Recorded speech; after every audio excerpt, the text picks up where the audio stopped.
Chairman Saurabh Ajmera sir. Before we start the session, I request Saurabh sir to address the members.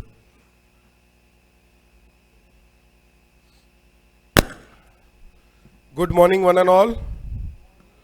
I believe we are here to have some master class, so I can expect little more energy from your side. Good morning.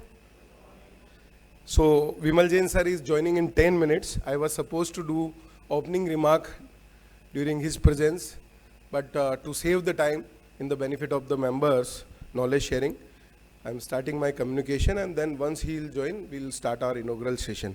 So at the outset, I'd like to welcome you all on another exciting program of this year at WIRC, jointly with Borivali Central CPE Study Circle, Masterclass on GST. Friends, while discussing with the Vimal Jain sir, Jatin Harjai ji, they were having lot of insight for the GST part which is going on in a recent scenario, and that is why we have decided to host this program in the month of July, where they can guide for all the update which is very, very important for our profession. And they are traveling from Nagpur, someone is traveling from Bhuleshwar. So these are the important program which should be attended by all our members, and that is why we moved from our regular premises BKC to Borivali. So I just want to say that this year we are targeting to have more and more knowledge sharing at WRC. Recently we had program on AIF and family offices also. Recently we have covered GCC program also at Geo Convention Center. And believe me, the way the knowledge sharing is going on, it is really good for in terms of empowerment to our members and acceleration to our profession, in which we are targeting 360-degree grooming for all our members. And very recently we have already announced our national conference also, that is on internal audit. On 10th and 11th July, we are hosting the national conference at BKC ICI Bhavan, and that will be covered all the areas related to internal audit, and which is specifically we are doing with the IICA. Friends, during last, today is my 131 day of chairmanship. I am counting my days in terms of delivery. And in last 131 days, I want to share with you that we have already delivered more than 120 programs for the benefit of all our members. And in this 120 programs, I can say more than 30 programs were held first time in WRC on such topics we have planned. And the kind of experience our members is getting is really phenomenal. When we were doing program on AIF, more than 100 representative of AIF were there, because we believe that stakeholders should be there. Whenever we are doing networking, CA to CA networking is one of the point, but if we are targeting to have some representative from particular domain, then at least they should be there to understand our roles, our responsibility, and effective networking can be flourished on that side. And that is why having 30 plus innovative program is really a history in WRC, and we are targeting more. And first time, well in advance, we have come out with our regional conference date also, because in last year we received some feedback that we have launched on a last note and like that. So this year we are targeting that we should give opportunity to all our members to be the part of the signature program of WRC, that is the regional conference. And believe me, we have already received more than 200 registration in just 15 days of after launching. On 4th and 5th December at Geo Convention Center, again a larger landscape, we are hosting our regional conference, in which we are inviting more than 100 speakers, and we are targeting at least 2,500 members presence, and it will be a very intuitive experience for all our members in terms of knowledge sharing. Friends, this year we have targeted the 6 fundamental principle, I can say, which is need of the hour, which should be shared amongst the members. One is innovation, that I have already highlighted, and that is the start of impact which we want to create for long lasting period. Then another is mindset. So we are driving an impact in terms of changing the mindset so that our members can be beneficial of having more consultancy and value addition services. What we are targeting, those are only focusing on the compliance part. We are striving some programs through which they can gain something and they can shift from compliance to consultancy, which is need of the hour. Because in the era of automation and technology, I can say all the compliance will be automized very soon. Those are still pending, and some of the compliances is already automized. So we have to understand our role and we have to shift our working accordingly. So in the M, which is mindset, we are trying to change the mindset of all our members. In each and every program, we are targeting that we should have some value creation. Then P stand for professional excellence. Friends, we are part of ICAI, Institute of Chartered Accountant of India, and we have to understand our responsibility accordingly. Today, whenever we are signing any balance sheet, there is a trust from the stakeholders. Today, if any company is going for IPO, they have to submit their financial, which is signed by us. Means we are the principal stakeholder in terms of trust, and which we have to maintain.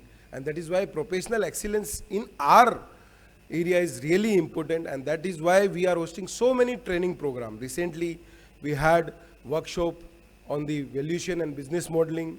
We had peer review program also. So over there, we can definitely adhere to quality more, and in terms of deliverable, if quality is very efficient, then definitely we can be the stakeholders' confidence, which is need of this profession. And then friends, A stand for adaptability. Again, if I ask everybody that how many of you were using AI tools before 2 years, probably 90% of chartered accountants were not using. But today, if I ask you that how many of you are using, 90% of chartered accountants are using some of one or two tools related to AI in their offices. And that is the beauty of our profession, that we are always adaptable.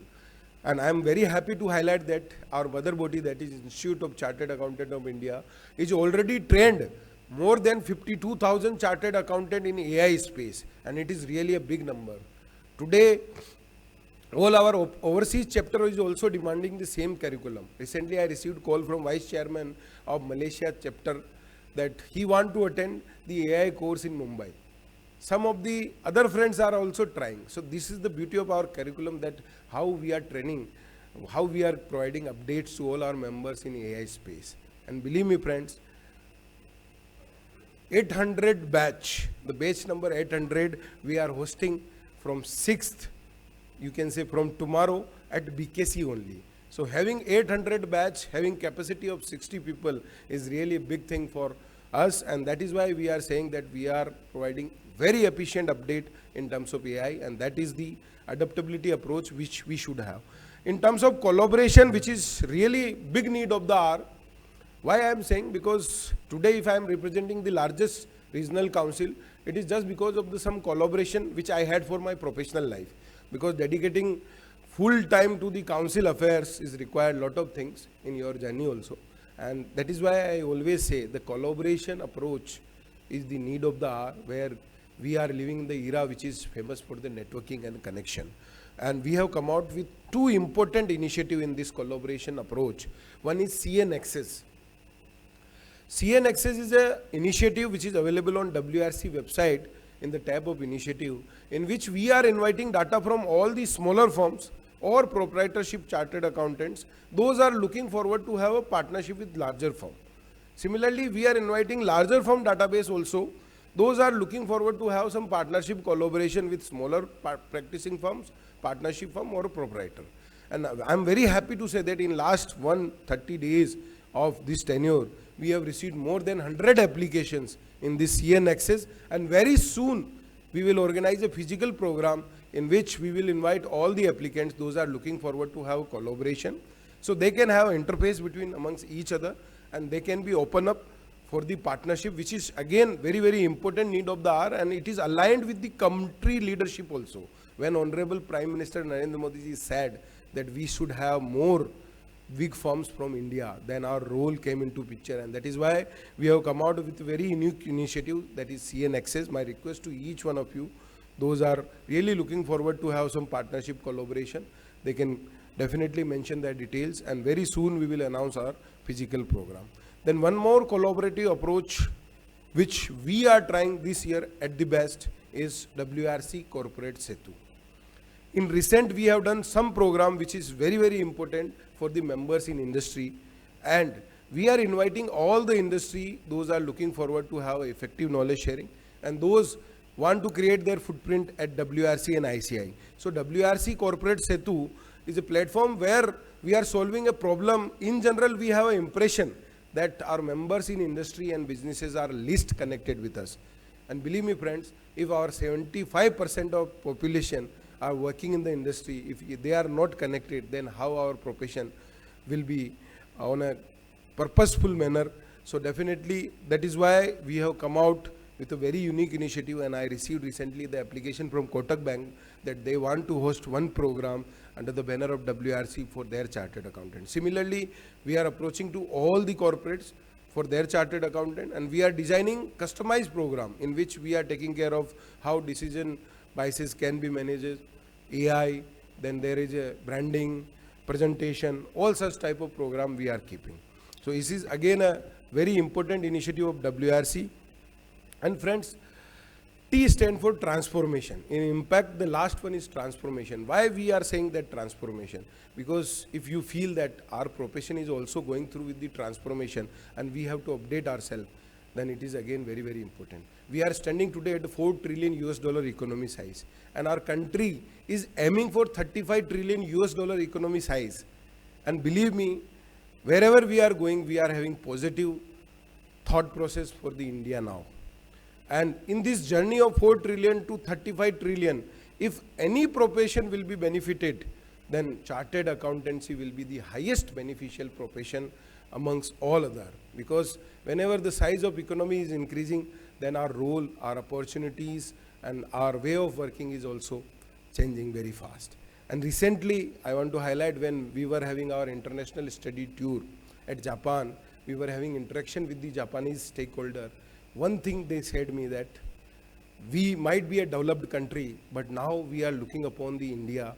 There are two reasons. One is whenever we are looking for a trusted partners for setting up a unit or having some business hub and like that, then the chartered accountant from India, which is first came into our mind in terms of trusted partners, and we believe that they are really efficient to provide all the services. Then another one is that India is having highest young population amongst the world. In Japan, normal age of working is 59, but here our normal age of working, average age of working is 29 years, and we have the highest young population, which is most important pillar for any economy, and that is why they are looking upon us. And then that is why I generally say that हमने जमी पे घर बनाया, हम जन्नत में रहते हैं. हमने जमी पे घर बनाया, हम जन्नत में रहते हैं. हम बड़े खुश नसीब है कि हम भारत में रहते हैं, भारत में रहते हैं. And that way, definitely, we being the perfect profession which is serving to the nation, we can take participation in this growth journey of our country. And that is why we are inviting all our chartered accountants to transform. Friends, when we are talking about the financial market, we have come out a very unique initiative, that is Market on Monday. Every Monday, we are discussing virtually with the expert of the market for 1 hour and 1.5 hours that how market is going on and how a chartered accountant can be the participation in terms of opportunity, and both the opportunity, investment opportunity as well as consultancy opportunity. And that is why Market on Monday is a really a signature series which we have launched. Until now, more than 10,000 chartered accountant is already participated in this Market on Monday series, and definitely every Monday from 5 to 6 p.m. we are targeting to have update from the financial market, which is very, very important, because I personally believe the kind of opportunities which we have in audit, taxation, the similar kind of opportunity, similar quantum of opportunity is available in capital market and financial market. Because we have to see the statistics also. In last 3 years, the number of AIF, Alternative Investment Fund, is doubled. Earlier we were having only 500 to 600 AIF registered with SEBI. Now we have more than 1700 AIF registered with the SEBI. And once a AIF is registered, there are requirement of minimum 4 entities. And in 4 entities, more than 12 services is required from chartered accountant. So again, a great opportunity for the chartered accountants, those want to flourish in financial market. They can be in the part of AIF services. because it is very, very specific. And I want to say that very few chartered accountants are doing such type of work, very few. And it is taken care by of legal firms, but definitely a chartered accountant can also take participation in the AIF management services, which is growing very fast. In last 3 years, more than 1700 AIF is registered with SEBI. Then we have to understand IPO participation also. In 2025, highest ever IPO got listed in the India. More than 350 IPO on MSME and main board listed in the country. And once a IPO got listed, I can tell you, my friends, that you have a great opportunity in terms of professional services as well as investment also. Because if your client is going for IPO, if you have some strategic role also, then investment opportunity can be cracked in terms of having great future. And for professional services, there are more than 6 to 7 services which is required in the process, from signing the mandate to ringing a bell at the exchange. There are more than 6 services which is required from chartered accountant only.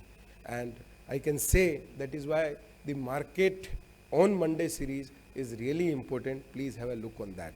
And then another exciting series which we launch on Sunday, almost every Sunday or alternative Sunday, we are doing some important discussion which is related to giving back to society.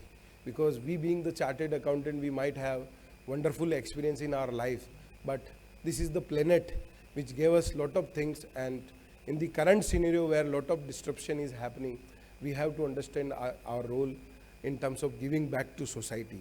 And that is why Sustainable Sunday series is really important, in which recently we had a session on carbon credit. This is again one area where there are some companies, those have already crossed more than 100 crore turnover. They are providing carbon credit to the companies, those are looking forward to set up in overseas, because there are some countries where carbon surplus is the mandatory requirement. And we have so many companies where surplus is available. So again, we have discussed that how carbon credit accounting and the bookkeeping can be done in this wonderful series. We are doing some physical program also, as in recent we have celebrated CA Day, where we have targeted for the blood donation, cleaning of sea, and like such activities, which can be definitely a part of giving back to society. And I'm very happy to say that in recent we have celebrated CA Day in Borivali only, in the K Divine, with the participation of more than 1200 members. Ravi Bhai and all were there, and first time ever at WRC, more than 1000 members were singing together Hanuman Chalisa, Shiv Tandav. So it is really a great experience of having such a wonderful CA Day celebration on 78th Foundation Day. Friends, I'm playing a very important role in the year which is known as 75th year at WRC. So we are celebrating the Platinum Jubilee at the WRC, and we must have a big round of applause for all the past chairmen, past council members, and past presidents, those who have contributed for such a great legacy, because wherever we are going, the flag of WRC is really high. They are saying that the kind of quantum of working, the effective planning and implementation for the benefit of members we are doing is really appreciable. And we are receiving from last 30 years the best regional council award also. So this is really a big moment for all of us, that I am representing as a 75th chairman of WRC, and we are targeting 75 new initiatives which we have come out on 1st July. And in each initiative, we will definitely seek your participation at the best in the 75 year of celebration. Then friends, coming back to one of the exciting scenario, that is Niryat series, WRC Niryat series. We are in the era where geographic barrier is no more. If you are sitting in Mumbai, if you are sitting in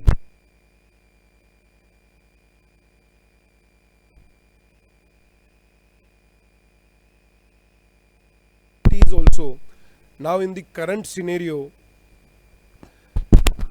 we can offer our services to overseas partners.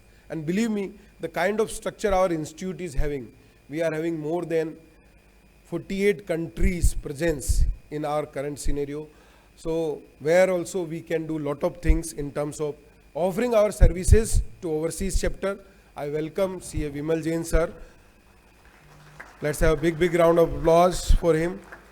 Friends, there are so many initiatives which we have taken at WRC, and I just want to summarize with two lines that यूं तन्हा न बैठ हाथों की लकीर अपनी, यूं तन्हा बैठ कर ना देख हाथों की लकीर अपनी, उठ बांध कमर और लिख दे तकदीर अपनी, लिख दे तकदीर अपनी. With these lines, looking forward for your participation in all the programs at WRC which I have highlighted. This is Internal Audit National Conference which we are doing at 10th and 11th July 2026 at ICI BKC. Then Women Residential Refresher Course, again we are hosting at Jaipur.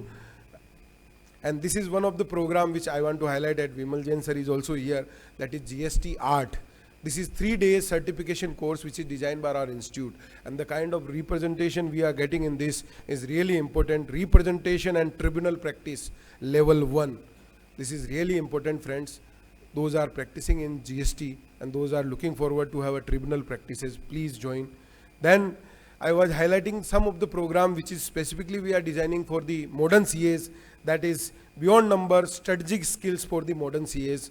First ever we have invited 4 experts, those are doctor in the particular space. They are guiding that how we can have networking and branding in the AI era. Then mastering cognizance in biases in professional decision making. NLP, again neuro-linguist process, which is very important to manage our mental space.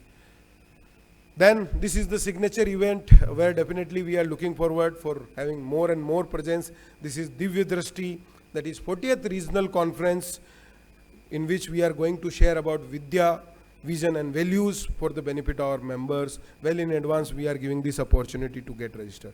With these, thank you so much. Now we have presence of our inaugural speaker, I can say, and to whom we are always feel positive and we are always learning the important aspect of GST CA Vimal Jain sir. I request Bishan Shah and Rikin Patel, the Vice Chairperson and Secretary of WRC, to escort him on dais, and requesting Bishan Bhai to take charge.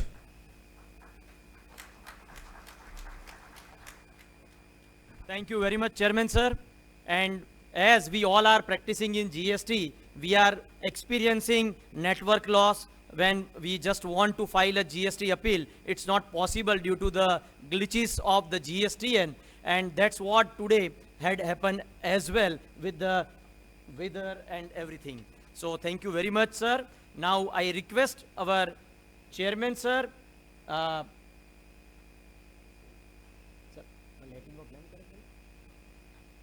request now chairman, sir, along with our inaugural speaker, CA Bimal Jain, sir, Vice Chairman Rikin Patel ji, and convener of the CP Study Circle to come for lighting of lamp. Thank you.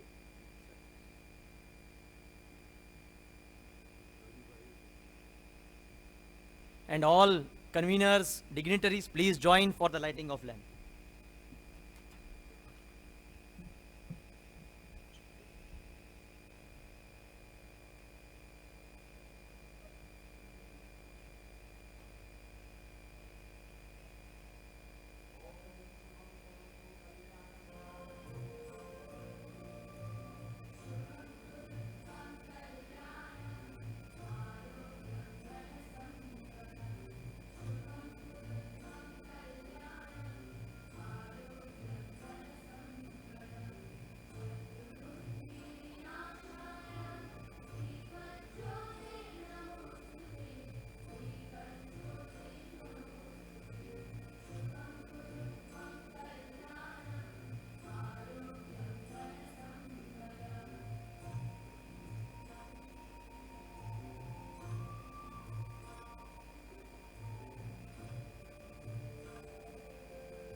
I say motto.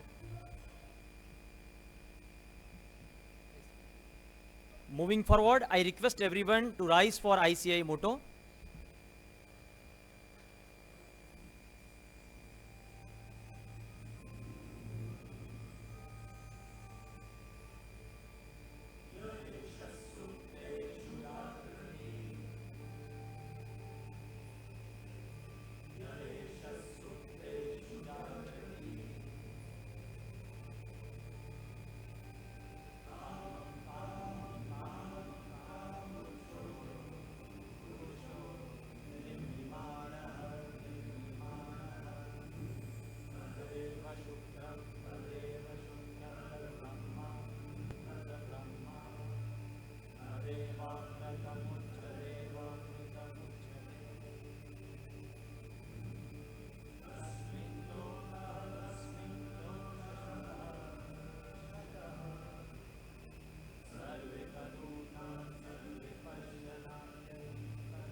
So when we just landed to Bombay and looking at the atmosphere and the aura of the city, Bimal sir said that Bishan bhai अभी ये हम आज lecture की बातें करेंगे वो भी Sunday. मैंने बोला yes sir, we need to because today we all are gathered here, though the atmosphere is wonderful, where we may think to go to Juhu Beach or somewhere, but yes, I am pretty sure that with Bimal sir's presence, you all feel awesome and the same aura, you will definitely enjoy his lecture. And now I request Vice Chairman C.A. Rikin Patel ji to give introduction of our learned speaker.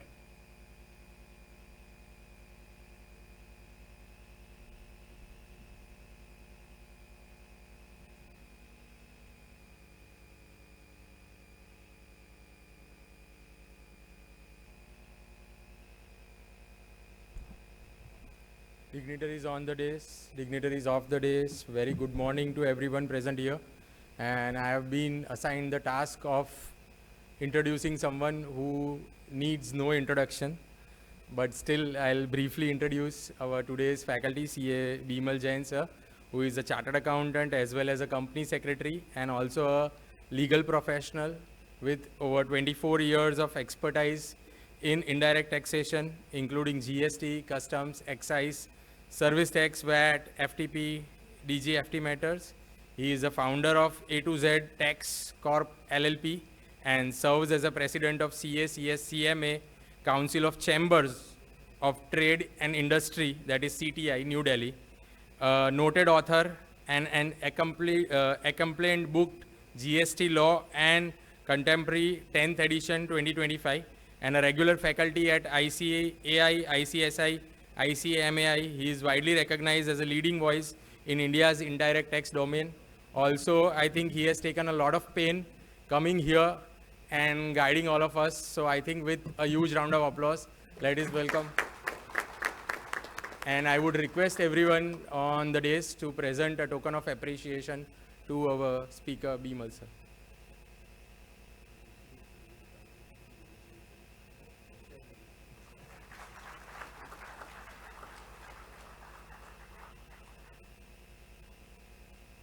Back to you, Bishan bhai. Yes, sir. It is said that by Chanakya, apadam, apadam, apad, apad, cha praptinam, cha vicharanam. अगर आपको difficulties है, there is a vigna, then you definitely think something more, and that is what has been said by Chanakya. Even in GST also, we are thinking that only, that कि कहाँ complexity है and how we can play our role as the chartered accountant. I am pretty sure that with your wonderful deliberation, we all have an opportunities to be knocking our doors to solve the issues. So over to you, sir. I request everyone to give big round of applause to our learned faculty, C.A. Bimal Jain, sir.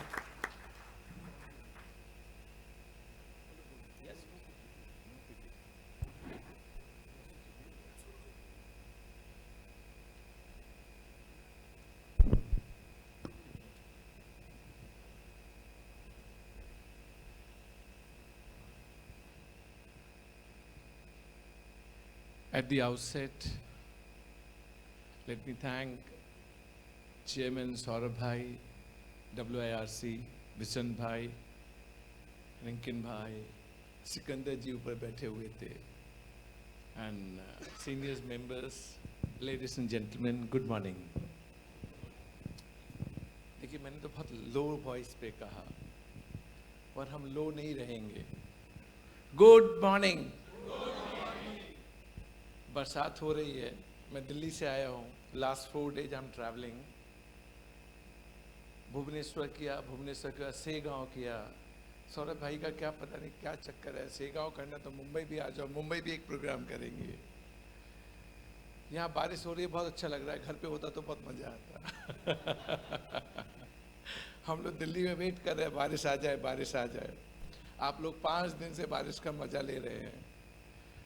Sunday के दिन तो मजा आता है, working day में मजा नहीं आता. But nevertheless, GST such a vast topic. आप कोई भी टॉपिक उठा लीजिए, you will find divergent opinion, divergent perspective and different way to look at the provision. I am sure आप सब जीएसटी करते हैं, क्योंकि जीएसटी का ही फुल डे है, तो आप लोग डायरेक्टली और इनडायरेक्टली जीएसटी में ही हैं. तो कुछ एंजॉय करेंगे. सिंपल टॉपिक करके फ़ायदा नहीं है, कुछ कॉम्प्लिकेटेड टॉपिक करेंगे. और बिशन भाई मुझसे कह रहे थे, विमल जी आप लोगों को ये बताइएगा कि जीएसटी में लिटिगेशन करने के लिए हमारे अंदर क्या स्किल सेट होना चाहिए. बिशन भाई, एम आई राइट? तो बिशन भाई चाहते हैं कि मैं अपने सारे स्किल सेट आपको दे दूं और फिर आपसे ओपिनियन लेने के लिए आऊं. चिंता मत कीजिए, इस क्रेडेंशियल इसको क्रिएट करना पड़ता है, बिल्ड करना पड़ता है. एंड बिल्ड के लिए आपको थोड़ा सा फुट स्टेप भी फॉलो करने पड़ते हैं कि अच्छा ये बंदा इस प्रोविजन को ऐसे क्यों देख रहा है, इसको देखने का तरीका डिफरेंट भी तो हो सकता है. और वाकई ही होता है. आप विश्वास मानिए, सुप्रीम कोर्ट तक कई बार जजमेंट ट्रेवल करके आते हैं और आपको ये लगेगा कि सुप्रीम कोर्ट तक ये मैटर गया क्यों, जाने का तो था ही नहीं. बट फिर भी सुप्रीम कोर्ट तक गया, और सुप्रीम कोर्ट में हम नहीं, हमारे जैसे कई सीनियर एडवोकेट हैं, क्या आर्ग्यू कर रहे हैं, बेंच क्या सुन रही है, और ऑर्डर क्या आ रहा है और क्या होना चाहिए. Vast difference. तो मुझे नहीं मालूम, पिछली बार आप लोग थे क्या कांदीवली में जो प्रोग्राम हुआ था? How many of you? एक बार हाथ उठाए. सो 10-12 लोग थे. बोरीवली को प्यार नहीं है मेरे से, इसलिए बोरीवली आई नहीं थी उस दिन. सौरभ भाई ने क्या इंतजाम किया, बोले नहीं नहीं बोरीवली रेसिडेंशियल है सर, वहीं चलते, उनके घर पे ही चलते हैं. आजकल पढ़ाने का भी तरीका है कि कुआं खुद चल के आ रहा है, बोले ले लो ले लो ले लो. नहीं, आई अंडरस्टैंड, वर्किंग डे या वेरी हेवी डे हमारे लिए भी होता है, इसीलिए हम सैटरडे संडे को ही टाइम निकाल पाते हैं. So we must enjoy. आप कोई पीपीटी मत देखिए, कोई प्रोविजन मत पढ़िए. इतना पानी पड़ रहा है, मजा कीजिए बस आज. बस थोड़ा बहुत जहाँ जहाँ मैं आपसे बोलूँ मुझे सुन लीजिए तो सुन लीजिएगा. और 1-1.5 घंटे तक थोड़ा सा मोबाइल को कोई दिक्कत नहीं, थोड़ा 1-1.5 घंटे मोबाइल यूज नहीं करेंगे अपन, जिससे क्या कनेक्टिविटी जुड़ेगी. और विश्वास मानिए आपको बहुत मजा आएगा. वैसे बोरीवली सीपी स्टडी सर्किल है, अगर आपको मजा नहीं आया ना, आज का पैसा वापस. मैं नहीं दूंगा, सिकंदर भाई देंगे क्या? वो सिकंदर भाई ने एक बार में ले लिया है. चलिए, नेवरदलेस, मैं आपसे ये कह रहा था कि लॉ को पढ़ने का तरीका और देखने का तरीका, इंटरप्रेट करने का तरीका सिर्फ आपका नहीं. हाई कोर्ट और सुप्रीम कोर्ट में इतने नाटक मैं देख रहा हूँ जहाँ पे इंटरप्रिटेशन पे चीज़ें ट्रैवल करती हैं. और जब आप लिटिगेशन की बात करते हैं तो बड़े इंटरेस्टिंगली आपको प्रोविजन को पढ़ना पड़ेगा, बार बार पढ़ना पड़ेगा. एंड जब आप बार बार पढ़ेंगे तो आपको इंटरप्रिटेशन डिफरेंट दिखेंगे. तो सबसे पहले एक जो इम्पोर्टेंट टॉपिक है जो आपके सामने शेयर करना चाहता हूँ, मैं कांदीवली में करके गया था, लेकिन 10-11 लोग हैं तो मेरे साथ बियर कर लीजिएगा. और जिन जिन ने हाथ उठाया था ना कि हाँ सुना था, उनसे ही क्वेश्चन पूछूंगा. पहले से बोल दिया सरेंडर, अब तो याद नहीं है, अब छोड़ दो मेरे को. चलिए ठीक है, आज जो आपको समझ में आए आप कोशिश कीजिएगा। सबसे पहले I am sorry about late हो गए हम लोग। आप लोग टाइम से, पूरा टाइम से तो नहीं आए थे, पूरा टाइम से आ गए थे 10 बजे पे। ओहो, तो माफी मांगना बनता है बिशन भाई, हम माफी मांग लेते हैं आपसे। Believe me, it was raining in the morning. We took a flight 7 o'clock from Aurangabad. It was hectic day yesterday, Segaon. 5 बजे जगे, भाग भाग के। आप लोग का प्यार ही है इस वजह से। So let's start with the very first topic and I'm sure you must be enjoying it. Safari retreat का judgment we all know about it, right? But अब मैं आपको आज different perspective में सफारी retreat सुनाता हूँ। सुप्रीम कोर्ट ने judgement दे दिया, बट क्या जरूरी था? I will discuss all this part. Safari retreat में 3 क्वेश्चन इंपॉर्टेंटली ड्रॉ हुए। First question, whether GST credit is my vested credit. So आप फ्रीली जो आपके मन में आए आंसर कीजिएगा and let's enjoy the interaction both way, जिससे आपको लगे कि हाँ हम एंजॉय करने आए हैं। जीएसटी क्रेडिट मेरी वेस्टेड क्रेडिट है। कितने लोग मानते हैं? हाँ वाले हाथ उठाइए, और ना वाले? अच्छा, जो नहीं, जो ऐसे बैठे हैं, एक और पार्टी आ गई है, कॉकरोच जनता पार्टी।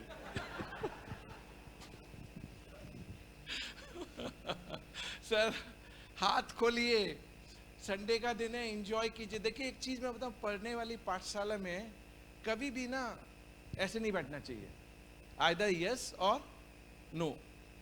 फायदा क्या है मालूम है? जब आप मान लीजिए कोई आंसर देते हैं अपने माइंडसेट से और वो गलत होता है या सही होता है, it register to your mind.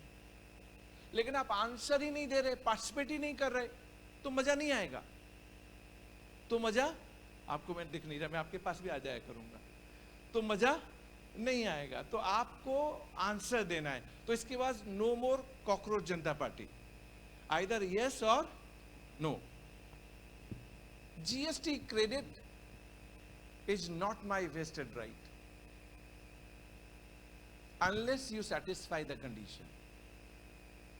If you satisfy the condition, then it becomes vested right. Maybe with due regards and respect, he is not agreeing with me. उन्हें पहले ही मेरे को गुगली डाला, बोले मैं तो एग्री नहीं करता। आप एग्री करें ना करें, but that is what the safari retreat, Supreme Court judgment. So maybe अब हम आपको एज ए जजेस देखेंगे बेंच पे। And they the background also. आपको याद है Filco trade centre transitional credit to be taken into GST regime, are you recalling? वहां पे टाइम लिमिट थी क्रेडिट को ट्रांजिशन करने की, राइट? लेकिन ये लोग बार बार कुछ ना कुछ नए नए कंडीशन डाल देते थे, इस टाइम पे लो, इस फॉर्म में लो, इस तरीके से लो, right? Matter went up to the Supreme Court. Supreme Court said ये क्रेडिट उनने प्री जीएसटी में ले ली थी, अवेल कर ली थी, because they satisfy the condition, so it becomes vested credit. आप नया नया कंडीशन क्या डाल रहे हो उनके लिए? वंस जब क्रेडिट प्री जीएसटी में लेना था तो उन्हें ले ली थी, कंडीशन सैटिस्फाई की, उसी क्रेडिट को ट्रांजिशन कर रहे हैं। Why new condition? And that is the reason supreme court has given extended time limit, 2020 तक ट्रेवल कर गई थी। So GST credit is vested only when we satisfy condition. अब भाई साहब ने कह दिया है कि आई डोंट एग्री, तो आपके पास टैक्स इनवॉइस नहीं है, आपको क्रेडिट मिल जाएगा? No, he saying then I want to hear you out. I want to hear you out. How come you're saying? Yes, please tell me. Yeah, take the mic. Mic दे रहे, वो दे रहे। For two reasons. One is the commercial reason is that whenever I give payment to the supplier, including GST, so therefore I should get the credit. That is one. First you finish. So that is one. Second is the legal position, which is section 76. In section 76 says that notwithstanding anything containing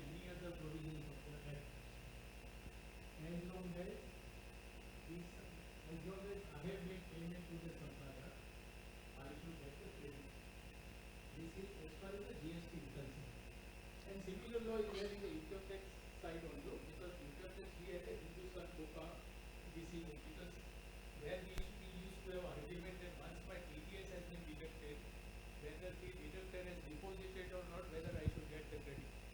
So that Hindustan Coca judgment of Justice Kapadia, that was in, of course, in the context of income tax. Here in the context of GST, as I mentioned, since I have made a payment once, and there cannot be a double taxation of the same subject matter, having made payment to the supplier, I cannot be asked to pay GST once more. And secondly, as I mentioned, that as per section 76, Sir, notwithstanding. don't repeat. Right, so these are the two reasons. Be seated. Now we can agree to disagree.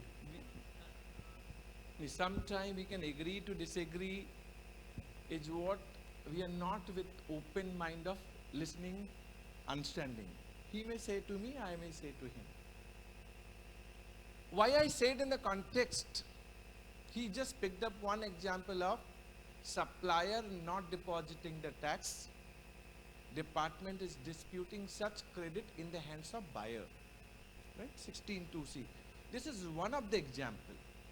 And I will come back to that example later with the judgment from the High Court. So मैं आपकी बात मानूं या High Court या Supreme Court की मानूं, I'm leaving it, we can agree to disagree, but I'm totally disagreeing with him. My view is, it is vested credit only when we satisfy. मुझे क्या चाहिए वो बात अलग है. Coming to BKC footsteps. Inverted duty structure. Inverted duty structure में क्या है कि मेरा रॉ मटेरियल 18 पे आ रहा है और आउटपुट 5 पे जा रहा है, right?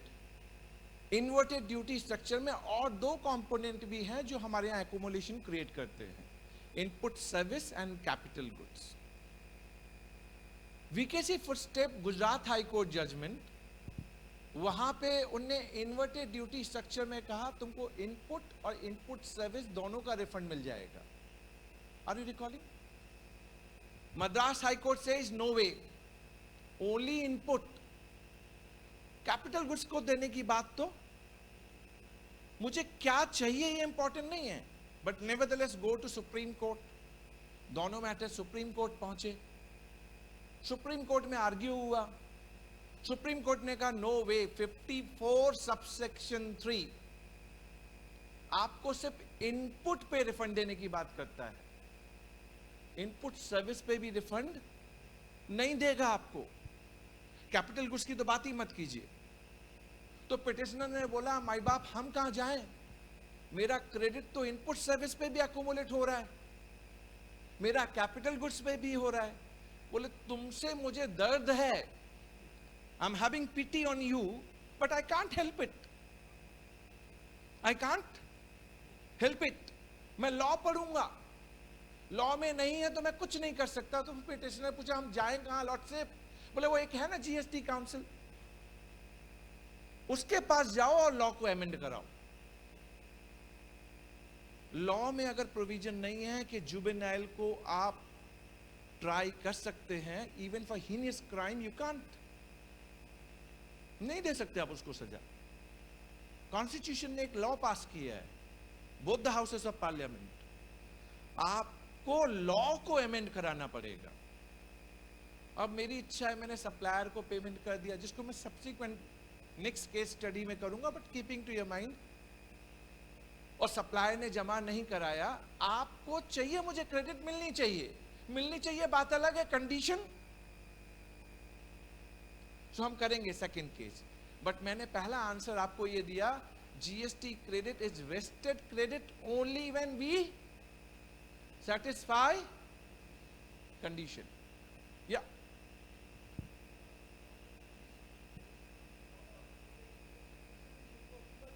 I will come back to you. I got another. अरे यार मजा नहीं दूंगा तो मजा नहीं आएगा. मैं भी आऊंगा थोड़ी देर बाद. थोड़ा सा मुझे बोल लेने दे. तुमने टारगेट तो नहीं किया लेट आया इसकी क्लास लगानी है? ये टारगेट तो नहीं किया है ना? थोड़ा सा मुझे आगे बढ़ने दो सर, अभी तो पहला स्टार्ट ही किया है. आपकी वो सारी बातें सॉल्व करके जाऊंगा. हाँ, जहां तक हमारे अपने, मैंने कहा ना interpretation, it may vary from one person to why I started with safari retreat, मैं आपको वहां तक लेके जाना चाहता हूं कि सुप्रीम कोर्ट का जजमेंट आ गया, पर सुप्रीम कोर्ट में जाने की जरूरत थी ही नहीं। वही पढ़ाना है मुझे, वही मेरा टॉपिक है। First point. Second point, GST law में Safari Retreat importantly 17 subsection 5 clause C and clause D, negative list. आप अपने ऑफिस का कंस्ट्रक्शन कर रहे हैं और कंस्ट्रक्शन करते वक्त जो इनवर्ड सप्लाई है, इनपुट सर्विसेज, उस पे जो आपने जीएसटी क्रेडिट दिया है वो क्रेडिट आपको नहीं मिलेगी for construction of immovable property. Am I right?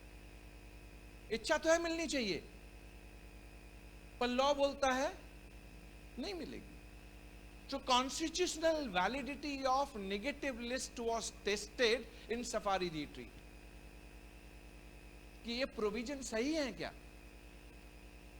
वहां पे भी आर्गुमेंट यही हुआ कि आपने जो प्रियम्बल जीएसटी लॉ का बनाया था वहां पे आपने कहा था सीमलेस फ्लो ऑफ क्रेडिट, तो नेगेटिव लिस्ट लॉ में क्यों लेके आ गए आप? सुप्रीम कोर्ट ने कहा नो वे, प्रियम्बल एक ऑब्जेक्टिव था, but if they want to create some bifurcation bucket negative list, हम कुछ नहीं कर सकते। अगर 17(5) clause C and clause D आपको क्रेडिट नहीं देना चाहता तो आपको क्रेडिट नहीं मिलेगी।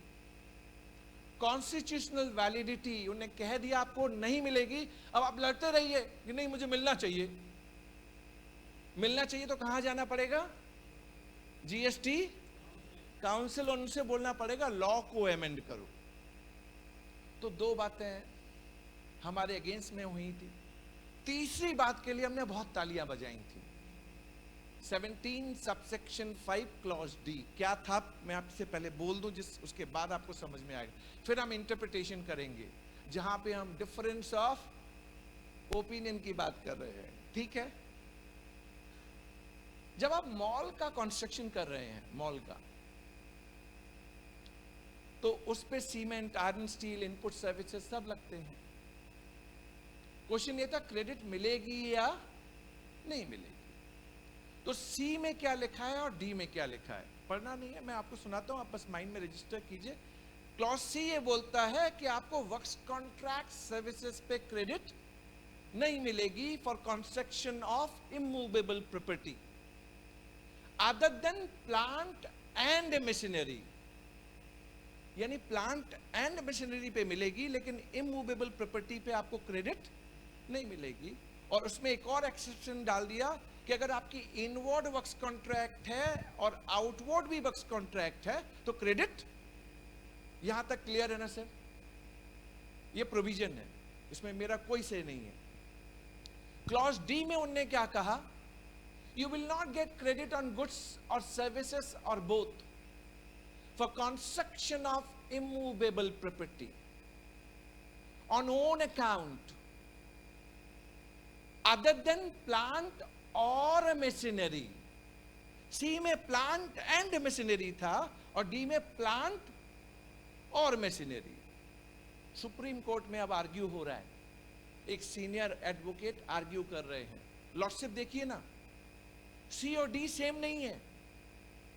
सी में एक्सक्लूजन प्लांट एंड मशीनरी का है, पर डी में अगर ये प्लांट है और मशीनरी है तो क्रेडिट मिल जाएगा। Are you getting me? Are you getting me? Lordship ने पूछ दिया प्लांट की डिफिनीशन क्या है, बताओ प्लांट की डिफिनीशन क्या है? तो जीएसटी लॉ में प्लांट कहीं डिफाइन नहीं है। क्या डिफाइंड है? Plant and machinery.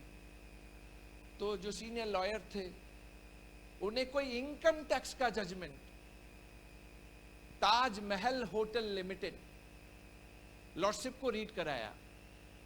उसमें लिखा था plant means mall, any other building except hotel and cinema theatre.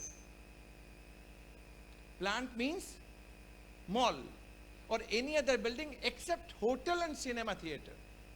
देखिए लॉर्डशिप इनकम टैक्स का जजमेंट है, प्लांट मींस मॉल। जज भी कन्विंस्ड, उन्होंने कहा अच्छा, तो तो उन्होंने जजमेंट क्या पास किया, अगर मॉल प्लांट है एज पर फंक्शनल टेस्ट तो फिर क्रेडिट मिलेगा। यहां तक याद आ रहा है सर सबको? यहां पे हमने सबने ढोलक बजाई थी और एक क्रेडिट मिल गया, क्रेडिट मिल गया, क्रेडिट मिल गया। जब तक सीबीआईसी को मालूम पड़ा, उन्होंने बोला अरे यार ये तो हमसे रह गया था, यहां प्लांट एंड मशीनरी सी में और डी में प्लांट और मशीनरी 9 साल से उनके पास रह गया। तो 55th जीएसटी काउंसिल मीटिंग हुई तो ये महारथी लोग आते हैं, वो प्रेस कॉन्फ्रेंस करते हैं, आपने देखी होगी राइट, सब बैठ जाते हैं एफएम के साथ। तो CBIC chairperson then Sanjay Agarwal ji थे, अब नाउ ही इज रिटायर्ड। तो उन्होंने कहा हमसे क्लरिकल एरर हो गया है। और आर यू रिकॉलिंग, हमारा इंटेंशन तो कभी था ही नहीं कि हम आपको इमूवेबल प्रॉपर्टी पे क्रेडिट दें, M I right?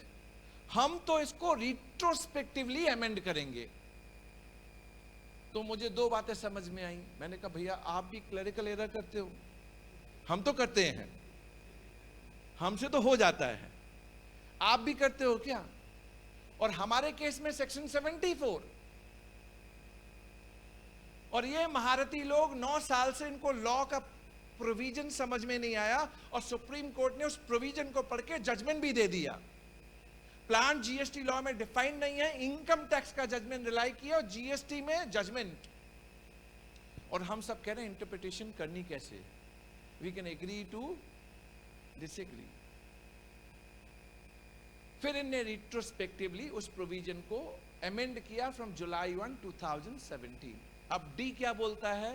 You will not gate credit on goods और सर्विसेज और both on construction of immovable property on own account other than plant and machinery as retrospectively amended। यहां तक मैं आप सब मेरे साथ हैं सर? हैं? अब मैं एक इंटरेस्टिंग पॉइंट आप सबके सामने डिस्कस करना चाहता हूं। मेरे हिसाब से अगर मॉल के कॉन्टेक्स्ट में सारा डिस्कशन हुआ था सुप्रीम कोर्ट तक, तो मुझे शायद सफारी रिट्रीट का जजमेंट चाहिए ही नहीं था। क्यों नहीं चाहिए था उसका बेसिस बता देता हूं। The para 32 of safari retreat, para 32 of safari retreat, and honourable supreme court has said what is the meaning of on own account. तो मैं डी फिर से पढ़ता हूं जिससे आपको अब समझ में आए। बोलता है आपको गुड्स और सर्विसेज और both for construction of immovable property credit नहीं मिलेगा ऑन ओन अकाउंट। पर उन्होंने कहा कि मॉल तो ऑन ओन अकाउंट कंस्ट्रक्शन हो ही नहीं रहा, it is for provision of services to third party. Are you getting me? तो ये ऑन ओन अकाउंट है ही नहीं है। बस यही कह के वो पैरा 32 साइलेंट हो गया। पैरा 32 केप्ट मम। फिर वो चला गया डेफिनेशन में, प्लांट और फंक्शनल करके उसने जजमेंट दे दिया। अगर मैं पैरा 32 सफारी रिट्रीट का रिलाई करूं तो mall which is being constructed for the provision of commercial letting out to third party, it is not on own account. तो इस जजमेंट से पहले भी यही पोजीशन है और जजमेंट के बाद भी यही पोजीशन है। तो क्रेडिट मुझे पहले भी मिलेगा और क्रेडिट मुझे, सो इंटरप्रिटेशन बिकम सो इंपॉर्टेंट। अच्छा, उसमें उनने जो डेफिनेशन ताजमहल होटल लिमिटेड का दिखाया, प्लांट मींस मॉल और any other building except hotel. Hotel ने क्या पाप किया है? सेम है ना? सो देखिए आप इंटरप्रिटेशन कितना इंटरेस्टिंग होता जा रहा है। एक और एस्पेक्ट इसके साथ ऐड करूं आपको। आप कंपनी हैं, आप कंपनी का स्टोरेज वेयरहाउस बनाना चाहते हैं, इमूवेबल प्रॉपर्टी। अगर आपने कंस्ट्रक्शन कराया तो ओन अकाउंट, आपको क्रेडिट। बीच में बिमल जैन को रख दीजिए, बिमल जैन सारा कंस्ट्रक्शन करवाएगा एज ए वर्क्स कॉन्ट्रैक्ट, कोई भी कॉन्ट्रैक्टर बनके, और आपको लीजिंग करेगा स्टोरेज वेयरहाउस की। बिमल को भी क्रेडिट मिलेगा और आपको लीजिंग पे भी credit. Are you getting it? तो Safari Retreat has got its own beauty. हमने वो जजमेंट देखा, पढ़ा, इंटरप्रिटेशन किया, लेकिन हमने इस लेवल तक आके डिस्कशन कभी नहीं किया। तो मेरे से किसी ने ओपिनियन मांगा था सफारी रिट्रीट आने के बाद, आई सेड तुमको क्रेडिट मिलेगा। मैंने टैक्स प्लानिंग भी आपको दे दी, आप कंपनी है, स्टोरेज वेयर हाउस बनाते हैं, आप खुद अपने अकाउंट पे मत बनाइए, बीच में थर्ड पार्टी। अब इसको एक स्टेप आगे और लेके जाते हैं। सर महाकुंभ में कौन कौन नहाने गया था यहां से? ओ इतने सारे प्राणी मोक्ष जाएंगे भैया, जो जो नहीं गया वो इनको छू ले, यानी हम इनके बहाने मोक्ष चले जाएंगे। See, movable versus immovable is the important discussion when we look at 17(5)(c) and clause D. Immovable है या movable है?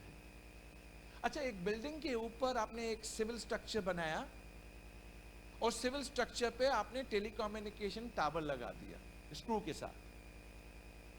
इसे मूवेबल और इमूवेबल? कोई इमूवेबल बोलने वाला नहीं है? इमूवेबल हाँ, स्क्रू खोल के लेके जाएगा, राइट? पर दो high court, Delhi high court, Bombay high court ने डिफरेंट जजमेंट दिए। एक बोलता है मूवेबल, एक बोलता है matter went up to supreme court. Bharti Airtel in pre GST regime, वहां पे यही आर्गुमेंट हुआ जो आप आर्गुमेंट अभी आपने किया। उसने कहा कि सर वो सिविल स्ट्रक्चर में सिर्फ स्क्रू करते हैं, जब मन होगा खोलेंगे लेके जाएंगे, इट्स ऑल मूवेबल। अगर मूवेबल है तो ये इमूवेबल का जो रेस्ट्रिक्शन है that is not applicable pre GST but aptly applicable for GST regime also. Are you all getting it? Mahakumbh की बात मैंने क्यों उठाई थी इतने आप लोगों से, आप लोगों ने हाथ भी उठाया तो आपकी एप्रिसिएशन। महाकुंभ के जो सीईओ थे IAS, उनने मेरे को एक सो कॉज नोटिस भेजी थी। बोले बिमल जी ये GST डिपार्टमेंट ने एक सो कॉज नोटिस दिया है हमको।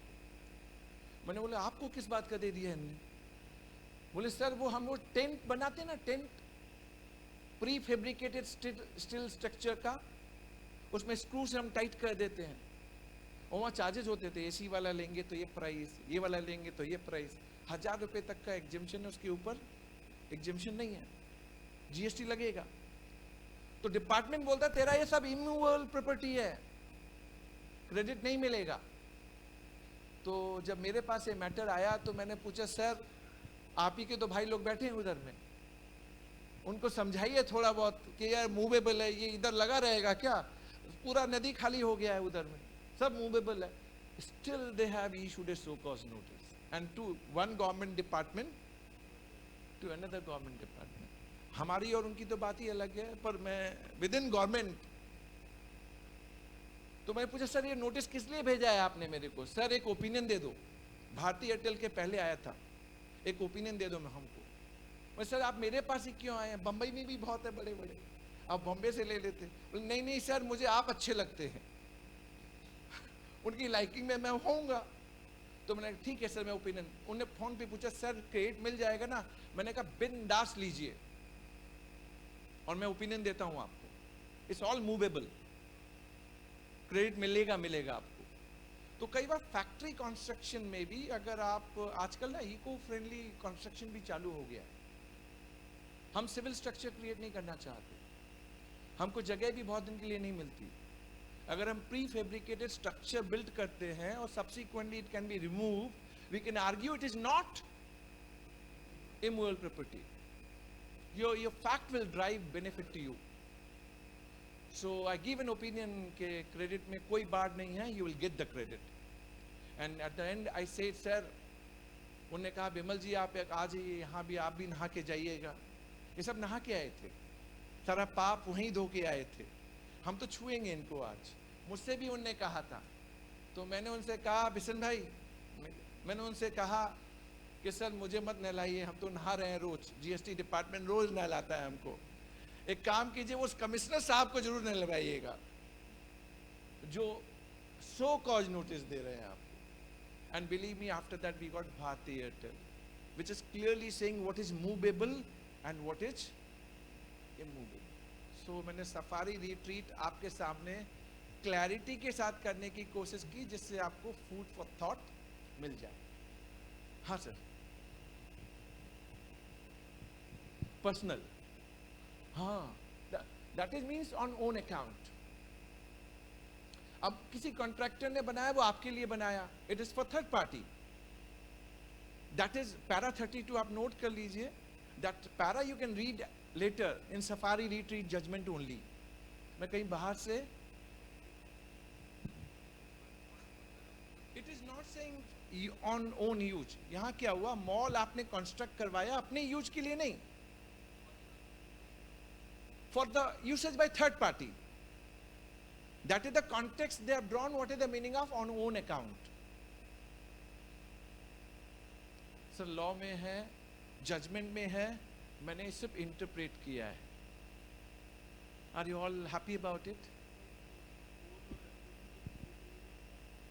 नहीं, वहां पे एक डिफरेंस है कि पोर्ट आपने खुद अपने लिए बनाया and then you are using that port. Factory मैंने अपने लिए बनाई और फैक्ट्री में मैं मैन्युफैक्चरिंग यूज कर रहा हूं. Same example, right? लेकिन फैक्ट्री मैंने लीजिंग पे ली. हाँ, वो कॉन्टेक्स्ट बदलने पड़ेंगे आपको. You are getting me? हम थोड़ा आगे बढ़ सकते हैं, बढ़े? अच्छा, एक हमारी सर, ओके, पक्का ना?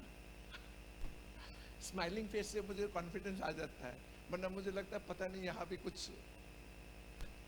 हमें एक साथ चीजों को समझना है और आगे. सी आई सेड, आज हम जो टॉपिक कर रहे हैं ना, आज हम बेसिक टॉपिक नहीं कर रहे हैं.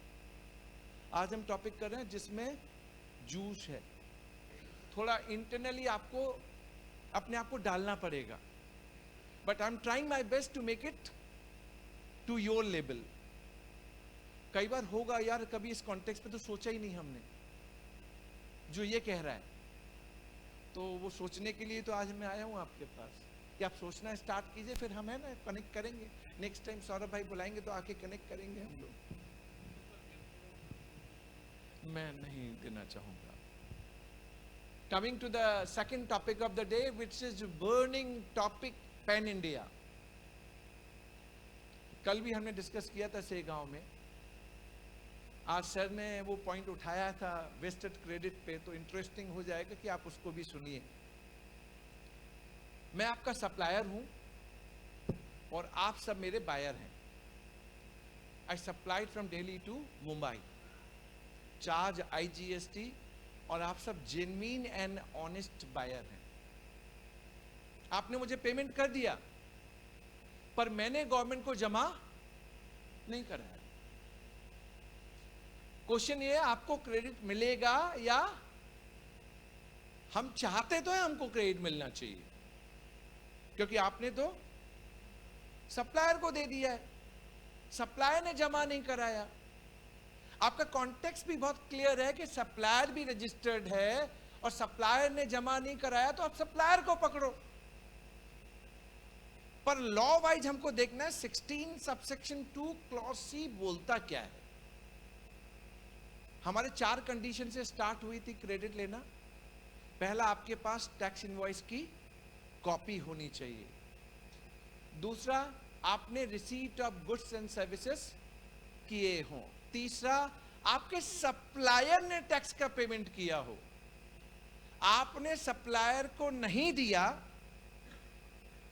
तो वो आपके केस में आ जाएगा रिसिपिएंट फेल्स टू पे विद इन 180 डेज, राइट? लेकिन यहां अगर आपके सप्लायर ने टैक्स जमा नहीं किया तो ये बोलता है हम आपको क्रेडिट नहीं देंगे. चौथा condition, regularly filing GST return, right? अच्छा, ये कौन रेगुलरली फाइल कर रहा हो, सप्लायर या बायर? मुझे नहीं मालूम, मैं पूछ रहा हूं. अच्छा, हम लोग 2 वॉइसेस सुन रहे हैं, राइट? थोड़ा सा वोटिंग कर लूं. And with no cockroach Janata party. कितने लोग मानते हैं सप्लायर ने रिटर्न फाइल किया हो, ये प्रोविजन है? सप्लायर वाले हाथ उठाइए. और कितने मानते हैं रिसिपिएंट? सर इसके बाद भी हैं कुछ लोग, सर कोई गुस्सा गुस्सी तो नहीं है मेरे से? इधर वाले नहीं है ना, पीछे से हाँ, नहीं है ना? आप जीएसटी करते हो? T shirt, white T shirt, कितने सुंदर लग रहे हो आप, करते हो जीएसटी? ये सप्लायर के लिए, रिसिपिएंट के लिए है? सप्लायर के लिए। अच्छा, बोथ के लिए कौन है कि दोनों फाइल करते हो? अच्छा, आप अकेले, 2-3? Provision is saying recipient filing return under section 39 which is GSTR 3B. अब ये कॉम्प्लायंस वाला प्रोविजन था, इसमें कोई लिटिगेशन नहीं था, बट स्टिल 9 इयर्स हो गए, हमको ये नहीं मालूम है कि कंडीशन में सप्लायर की बात कर रहा है या रिसिपिएंट की बात कर रहा है। ठीक है ना, पक्का ना? वो कई बार बड़े बड़े जो होते हैं उनको पकड़ने का मन भी करता है कि कैसे पकड़ना है इन लोगों को। तो 4 कंडीशन में clause C pan India burning topic, जिसपे सर ने कहा मेरी वेस्टेड क्रेडिट है। Matter came up before Gujarat high court recently in Maruti enterprises. Maruti enterprises में यही क्वेश्चन था, constitutional validity of section 16 subsection 2 clause C. Supplier ने जमा नहीं किया, तुम मेरी क्रेडिट को कैसे रोक सकता है? ये कॉन्स्टिट्यूशनली वैलिड नहीं है। पर गुजरात हाई कोर्ट ने कहा बॉस, अगर सप्लायर टैक्स जमा नहीं देगा तो आपको क्रेडिट नहीं मिलेगा, कॉन्स्टिट्यूशनली वैलिड। आप क्रिएट कीजिए अपने कि यार ऐसे सर कैसे हैं, आगे आइए सर, आप पीछे तो ही बैठेंगे, आप हमारे WIRC के ऐसे कैसे कैसे, सौरभ भाई बैठाओ।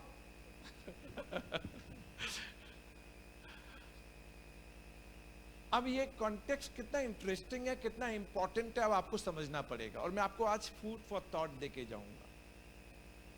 बाय द वे, आप लोग बताइए, अगर ये मैटर अब सुप्रीम कोर्ट तो जाएगा ही जाएगा 101%। सुप्रीम कोर्ट क्या कहेगा, क्रेडिट मिलेगा या नहीं मिलेगा? राइट, सप्लायर ने जमा नहीं कराया, तो कितने लोग मानते हैं सुप्रीम कोर्ट कह देगा कि क्रेडिट मिलेगा या नहीं मिलेगा? तो पहले मिलेगा, कितने लोग मानते हैं? सुप्रीम कोर्ट ये कहेगा इनको मिलेगा credit. I will come back, अभी तो जजमेंट मांगे आपसे सर। और कितने मानते हैं सर क्रेडिट नहीं मिलेगा कुछ भी हो? चलो ना वाले ज्यादा हैं, तो सुनाने का मजा ज्यादा आएगा। एक फर्स्ट अपीलेट अथॉरिटी के पास ये केस मैं आर्ग्यू करने के लिए गया था, दिल्ली से Udaipur, and she happen to be, जो अपीलेट अथॉरिटी थी वो लेडी थी। दिल्ली से पूरी पढ़ाई वढ़ाई करके गया, 16(2C) पे आर्गुमेंट करना है, जो आपके माइंड में आ रहे हैं सारे आर्गुमेंट करना है। जैसे ही मैं इंटर किया, उन्होंने कहा बिमल जी कोई फायदा नहीं है, हमको तो टैक्स मिला नहीं, सप्लायर ने तो जमा नहीं किया, आपको क्रेडिट रिवर्स करना पड़ेगा, और वो भी अलॉन्ग विथ इंटरेस्ट, और वो भी अंडर सेक्शन 74। हमने फ्रॉड किया है। Fraud, suppression, wilful misstatement. अरे भैया, एक तो वो सप्लायर को देके बैठा है, फिर तुम कहते हो उसको क्रेडिट नहीं मिलेगा, और उसके बाद कहते हो तुम चोर हो। Ease of doing business, ease of doing. Double engine सरकार है अभी हमारी, डबल इंजन समझ गए ना, central and state. Sir vote तो इसी को देते हैं, पर बिजनेस में धज्जियां उड़ी हुई, lot of challenges. I am saying pain part, vote में इन्हीं को देता हूं, लेकिन करो क्या? बिजनेस के नाम पे बिजनेस समझना नहीं चाहते। अरे मैं सप्लायर को दे के बैठा हुआ हूं, दोनों को रजिस्ट्रेशन देने वाला तू है, तुझे मालूम है इस सप्लायर ने पेमेंट नहीं किया, इस सप्लायर के अगेंस्ट में एक्शन नहीं लेता, और बायर से कहता है तू रिवर्स कर, along with interest and penalty. कहां तक लॉजिकल है? पर मैंने कह दिया सुप्रीम कोर्ट लॉजिक नहीं देखता। वो क्या देखता है कि लॉ में क्या लिखा है, वरना वो बीकेसी फुटस्टेप में इनपुट सर्विस पे भी तो दे देता। दर्द है, वहां भी तो बोल रहा था दर्द है लेकिन मैं कुछ, यहां भी हो सकता है यही बोल दें कि दर्द है लेकिन मैं कुछ। तो मैं आपको ये केस जो सुनाने जा रहा हूँ, आई एम होपफुल कि ये जजमेंट हमारे फेवर में आएगा, सुप्रीम कोर्ट में पहुंचा तो, लेकिन उस पर ग्राउंड क्या होंगे वो मैं आपसे शेयर कर रहा हूं।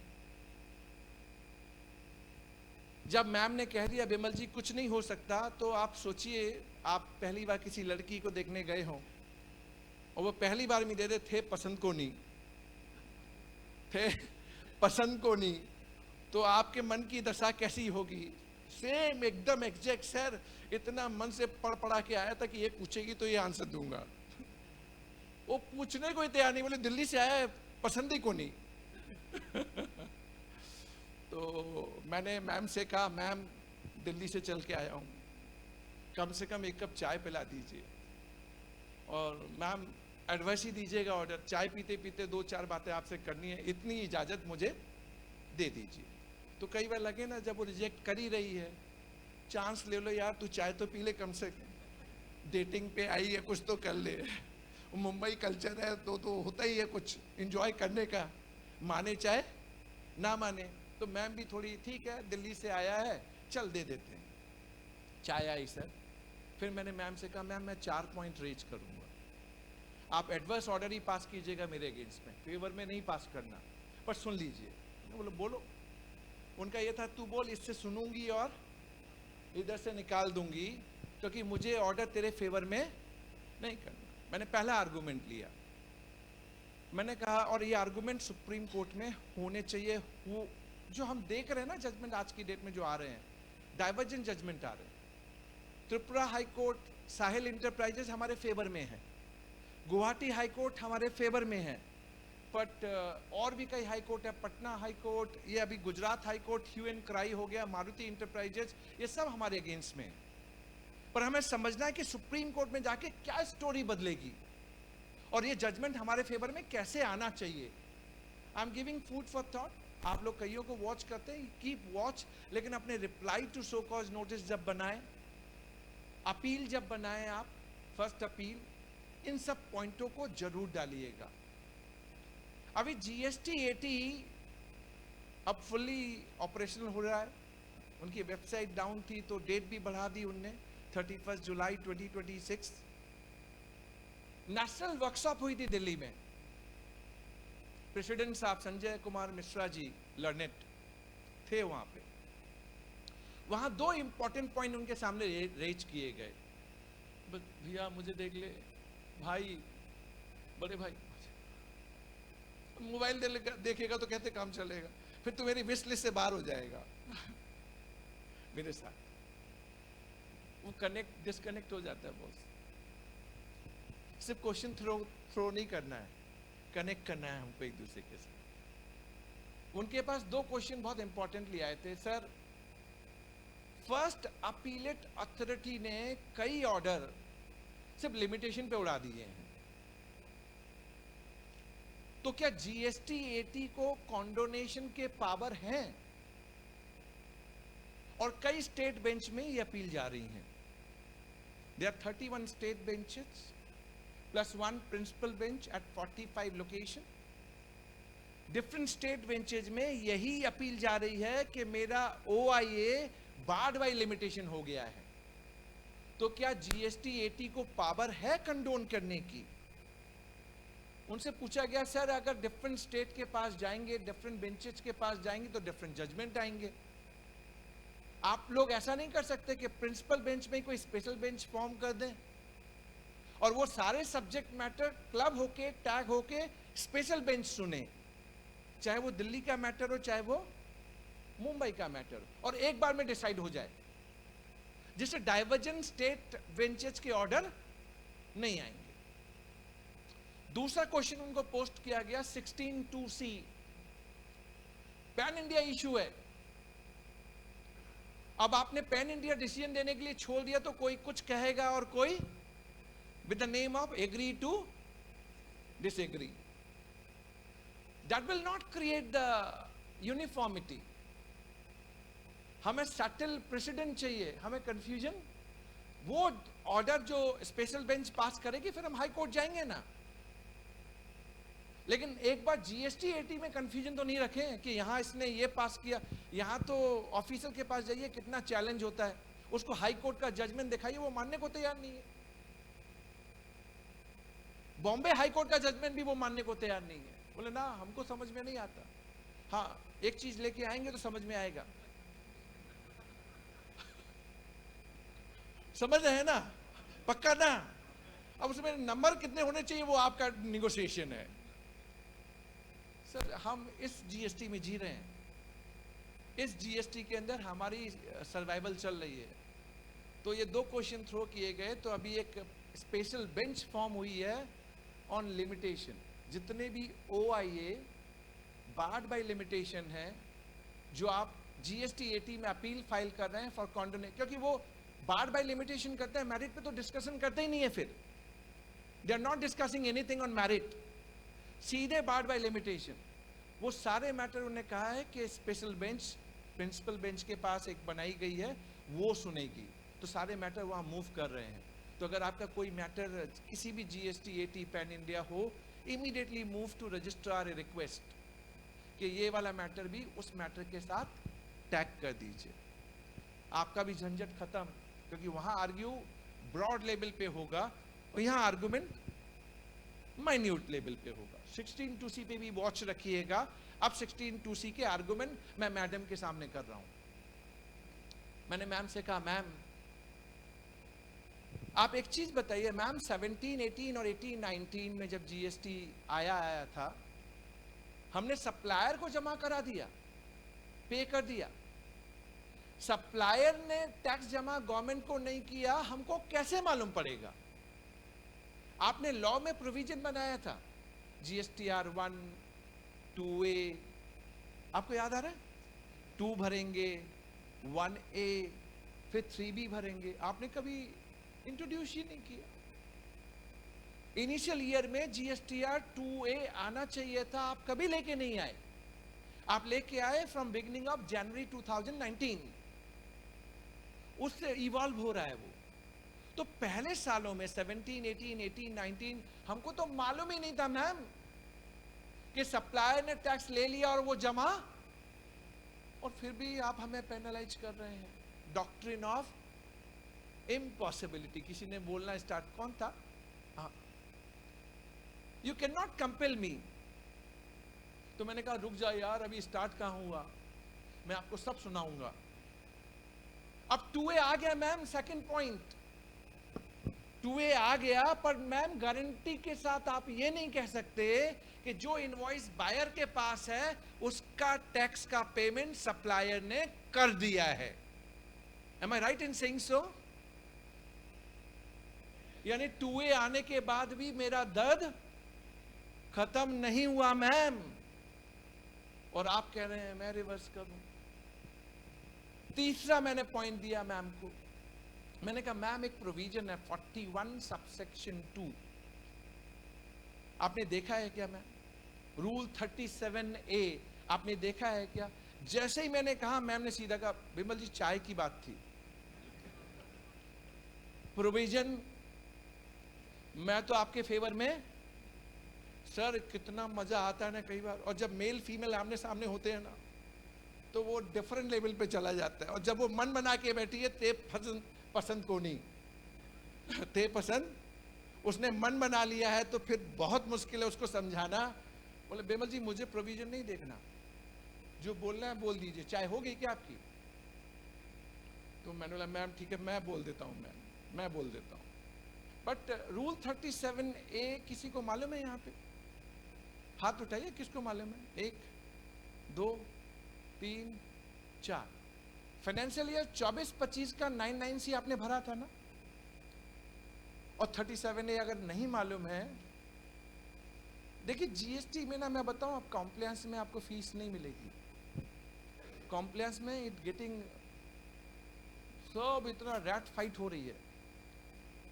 आपको फीस मिलेगी एडवाइजरी में, कंसल्टिंग में, लिटिगेशन में, डायग्नोस्टिक में, हेल्थ चेक में, और कोई भी स्टैट्यूटरी ऑडिट बिना जीएसटी के नो वे।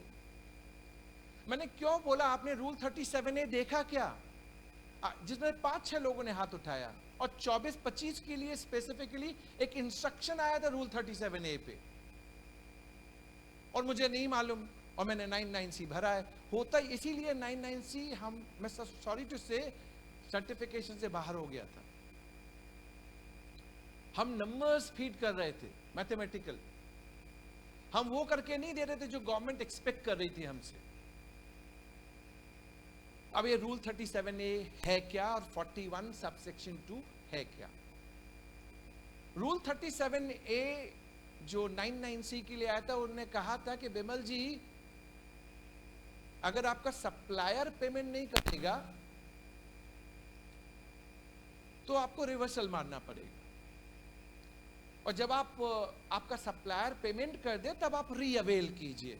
तो जब आप रीअवेल करेंगे इस क्रेडिट को, आप उस ईयर में दिखाइएगा। Are you recalling? पर इसका कॉन्टेक्स्ट है, कॉन्टेक्स्ट क्या है? 41 सबसेक्शन 2। अब इसमें इंपॉर्टेंट क्या है? 41 subsection 2 substituted prospectively from 1st October 2022। ये डेट इंपॉर्टेंट है। कब से प्रोस्पेक्टिवली डाला गया? 1 अक्टूबर 2022 से। 37A कब आया? 26 दिसंबर 2022 से। डेट इंपॉर्टेंट है। प्रोविजन क्या है वो बताता हूं मैं आपको। प्रोविजन बोलता है कि अगर आपके सप्लायर ने टैक्स का पेमेंट नहीं किया तो आपको रिवर्स करना पड़ेगा बायर को, along with इंटरेस्ट। और जब आपका सप्लायर पेमेंट कर दे तब आप रीअवेल कर लीजिए। ये प्रोविजन क्लियर है सर? मैंने मैम के सामने आर्ग्यू किया। 37A भी बता दूं जिससे और क्लैरिटी हो जाए। मान लीजिए मेरा इनवॉइस 1 मई 24 का है, पर्टेनिंग टू फाइनेंशियल ईयर 24-25। आप क्रेडिट ले लीजिए, कोई दिक्कत नहीं as a buyer, but 2 condition. आपका सप्लायर इस इनवॉइस पे हर हाल में 30 सितंबर 2025 तक पेमेंट कर दे। याद आ रहा है? 3B के जरिए याद आ रहा है? अगर सप्लायर ने नहीं किया तब वो कहता है कि तू रिवर्स कर बाय 30th नवंबर 25। आ रहा है याद? वही 24-25 के इंस्ट्रक्शन में डाला था 99C में। जस्ट तो अब मैं मैडम से आर्ग्यू कर रहा हूं। मैडम से मैंने कहा, मैम ये लॉ में रिवर्सल का प्रोविजन पहली बार आया 1 अक्टूबर 2022 से। मैम इसकी 2 बातें हैं। अगर रिवर्सल पहले था 17, 18, 18, 19, 19, 20, तो ये प्रोविजन लाने की क्या जरूरत थी? अगर था तो लाने की जरूरत क्या थी? और अब लेके आए हैं, वो भी प्रोस्पेक्टिवली लेके आए हैं, तो क्वाइट इंप्लाइड पास्ट पीरियड के लिए reversal applicable. Are you all getting it? Are you all getting it? Interpretation. अब मैम को थोड़ा सा ये लगने लगा था कि यार ये ना, बिमल जी आप ना टैक्स पेयर के फेवर में ज्यादा बोलते हैं।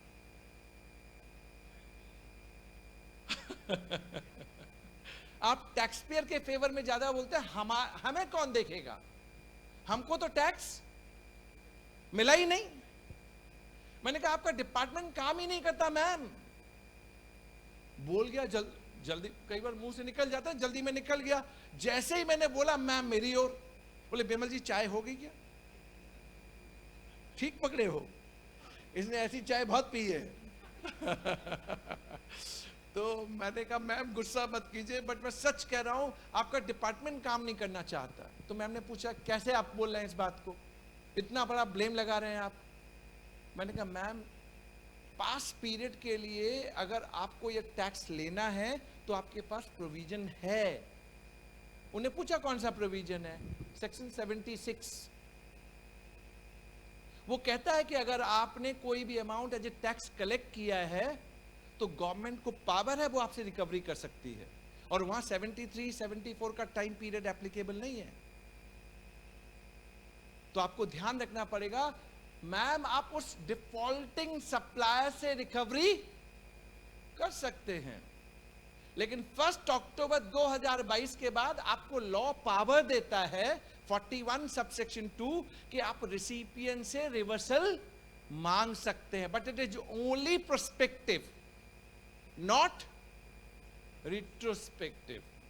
मैम, जब मैम से ये बोला तो मैम को थोड़ा सा उनका फेस रीड कर रहा था मैं, तो मैम को लगा यार लॉजिकल तो ठीक बोल रहा है ये, तो तब तक थोड़ा सा रिदम बनने लगा था, जो ना था ना वो थोड़ा सा बैलेंस हो रहा था, मैं चेहरे से रीड कर पा रहा था। तो मुझे भी बैलेंस रीड करना आता है, कहाँ कहाँ कैसे है। तो एक लास्ट आर्गुमेंट मैंने लिया, मैम एक लास्ट आर्गुमेंट, एडवर्सी करना आप मेरे अगेंस्ट में। मैम आपने आईएमएस का नाम सुना है? आईएमएस आप लोगों ने सुना है? अब आईएमएस का आर्गुमेंट 16(2)(c) में, that is the beauty, that is what the litigation, that is what the interpretation we need to learn, कि आईएमएस का आर्गुमेंट 16(2)(c) में कैसे एप्लीकेबल होगा। Listen, all okay? पक्का एक्सरसाइज करता है ना? पक्का? हाँ, ये करने का मतलब यहाँ कुछ हो रहा है, नहीं डराया मत कर आजकल बहुत डर लगने लगा है नहीं, it is importantly needed, I am telling you, we need to look after ourself. हम रहेंगे तो जहान रहेगा, हम रहेंगे तो जहान रहेगा, पहले अपने को संभालो, होता रहेगा सब जहां होना है। क्लाइंट गया, कोई जा, कोई फर्क नहीं पड़ता। सर मेरा पर्पज देखिए, आपके साथ इतना इंटरेक्टिव करने का पर्पज बड़ा डिफरेंट है। देखिए जब बड़े बड़े सेमिनार में बोलते हैं ना, तो वहाँ 1-on-1 मैं आपको देख भी नहीं पा रहा, आप भी मुझे स्टेज से देख रहे हैं, एक डिस्टेंस। यहाँ तो मैं देख पा रहा हूँ कि आपने कब मोबाइल उठाया तो यहाँ तो कम से कम मेरा इतना तो आपसे बन ही जा रहा है क्लोज, कि कभी आप मिलेंगे अब दोबारा मुंबई में तो मैं पहचान जाऊंगा, सर आए या सर आके पहले बार इन्हीं ने बुलाया था मुझे WIRC में। See, GST law is not restricted to Mumbai now. We can do from any corner, Kashmir to Kanyakumari. और हम फाइल कर रहे हैं अभी, Kashmir to Kanyakumari. GST law is the beauty. Sitting here, you can do pan-India practice.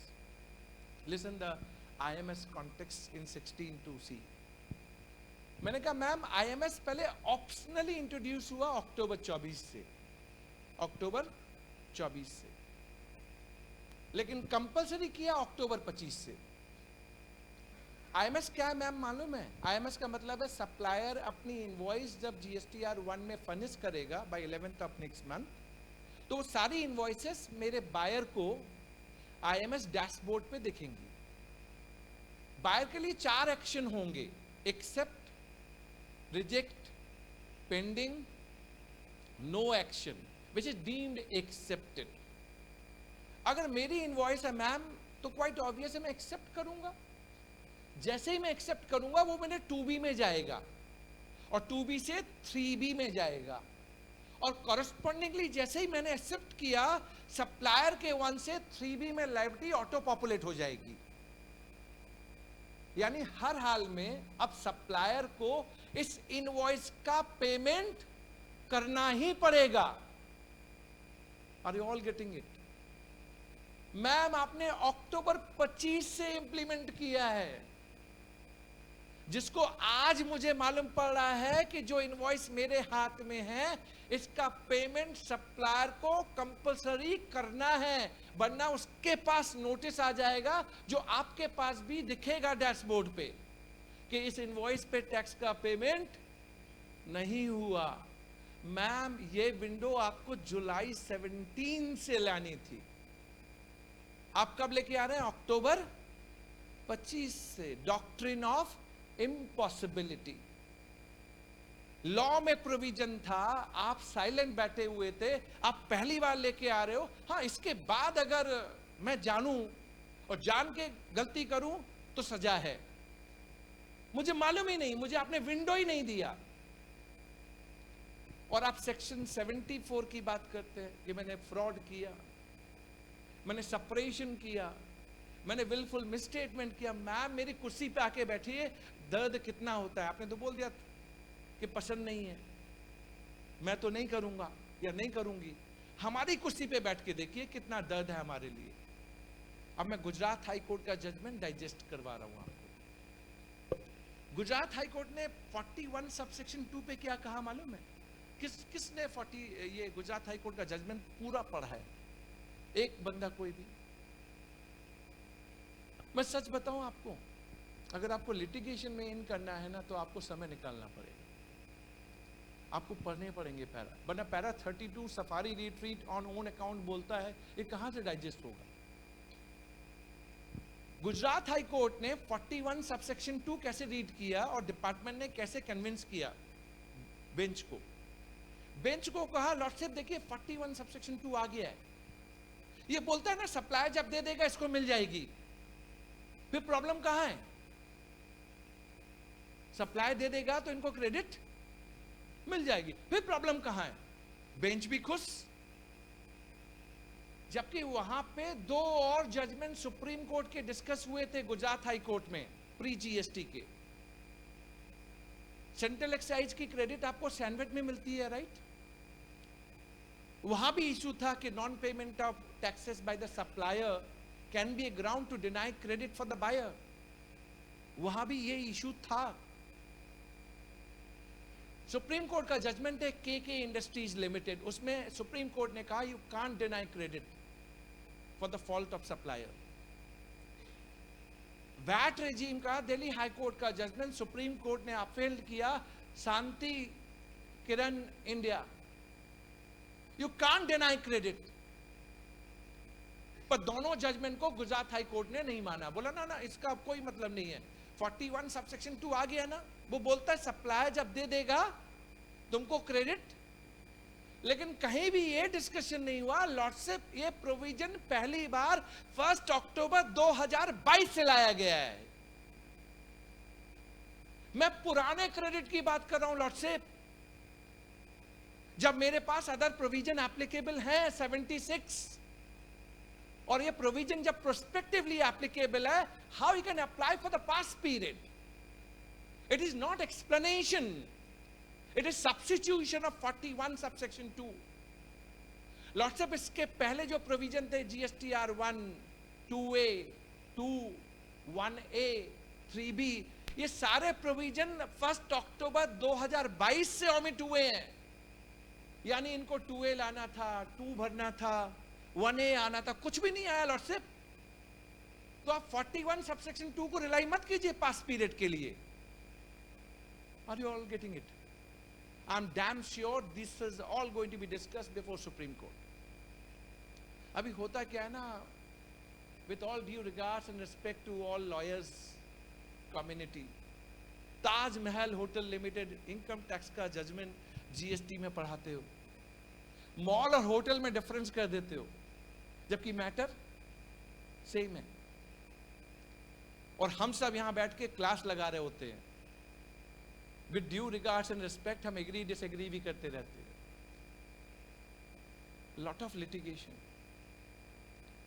तो मुझे Gujarat high court के judgement पे जहां जहां डिफरेंस नजर आए, मैंने अपनी बात आपके सामने रखी, and I am damn sure इस सारे मैटर सुप्रीम कोर्ट में आगे डिस्कस होंगे। 16 सबसेक्शन 4 टाइम लिमिट, अगर आपने सुना था पास्ट में बहुत नाटक हुआ था, और मैंने भी कई जगह डेलिब्रेट किया था, हमने एसएलपी सुप्रीम कोर्ट में भी डाली थी, एंड आई सेड उस पे एमनेस्टी आएगी, बहुत पहले कही थी मैंने, and amnesty came into the picture. 16(2)(c में एमनेस्टी तो नहीं आएगी, but I am damn sure supreme court will decide accordingly, and who knows GST 80 will decide accordingly. If all the matter clubbed together, tacked together, decided by a special bench, we might get relief from GST 80 only. मैं आता हूँ।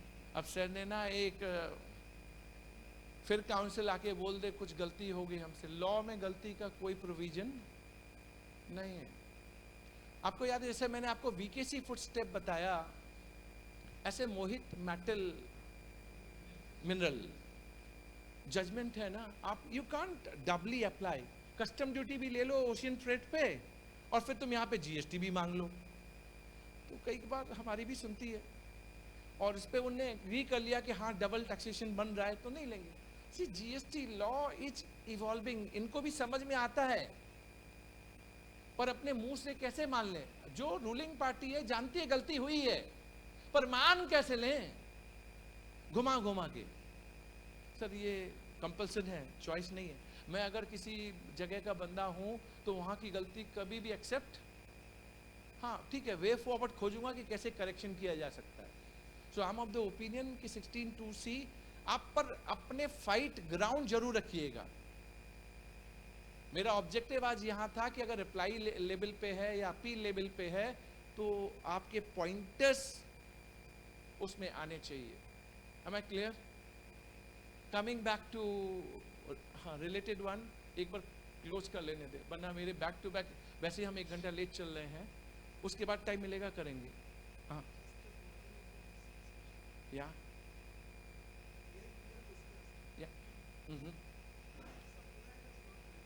Yes correct.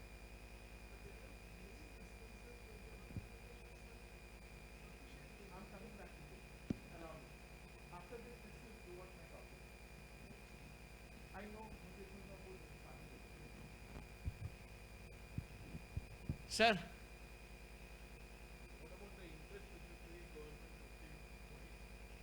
we should claim refund of it.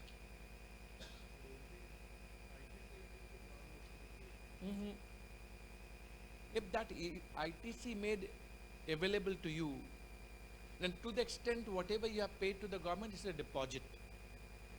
It's a take off, shape of deposit. Then you can always ask for the interest on that. I'm saying that double can't happen. But nevertheless, come to the third topic which he has gone. It's coming. Okay, listen. Sir एक part तो ये हुआ, लेकिन आप एक another part जो interesting pan India travel कर रहा है हम सबके लिए, वो ये है। अच्छा एक टॉपिक करता हूँ, उसी से कनेक्ट करूंगा एंड तब तक 12:30 12:35 तक खत्म करूंगा। बिशन भाई ठीक है ना? क्योंकि मुझे भी अपने सबसीक्वेंट स्पीकर को सफिशिएंट टाइम देना है। एक केस स्टडी करता हूँ, फीस। हम सबके लिए पैन इंडिया चैलेंज है कि क्लाइंट से फीस कैसे ली जाए। M I right? मुंबई में है क्या?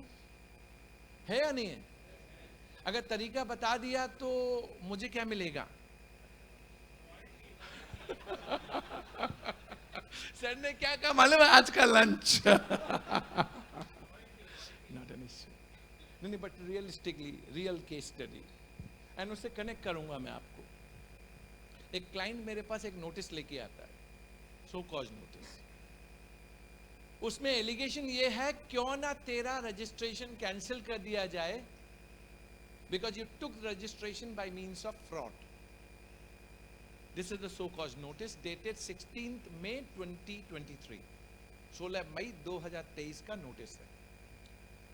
क्लाइंट आता है मेरे पास डिस्कशन करने के लिए मेरे ऑफिस में, एंड विश्वास मानिए प्रैक्टिस का एक तरीका है। अब कोई ये नोटिस आपके पास भी लेके आए, यू ट्रीट लाइक मैं आपका क्लाइंट हूँ, आपके पास लेके आया हूँ, आप इसका रिप्लाई ड्राफ्ट करेंगे, एम आई राइट? कितना फीस चार्ज करें? Sir any amount Mumbai charge करता है। क्विकली बोलिए सर। 5,000। नेक्स्ट। एनीवन? बढ़ाना है? बोली बढ़ाना है? सर ये रियलिटी है।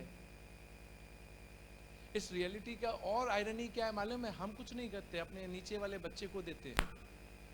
बच्चा भी कुछ नहीं करता, उसके पास भी कई बहुएं आ गई हैं, चैट जीपीटी, जेमिनी, वो उस पर डालती है या डालता है, वो भी इनको रिप्लाई बना के दे देते हैं। वही सटा सट लेके वो मेरे पास आते हैं, देखते हैं इंग्लिश भी बड़ी अच्छी ड्राफ्ट है यार, तू इतना समझदार हो गया, और मुझे भी कुछ नहीं पढ़ना, कॉपी पेस्ट कर, साइन कर और आगे बढ़ा। सर हमने एआई का यूज तो करना है, पर AI is assistant, not the master.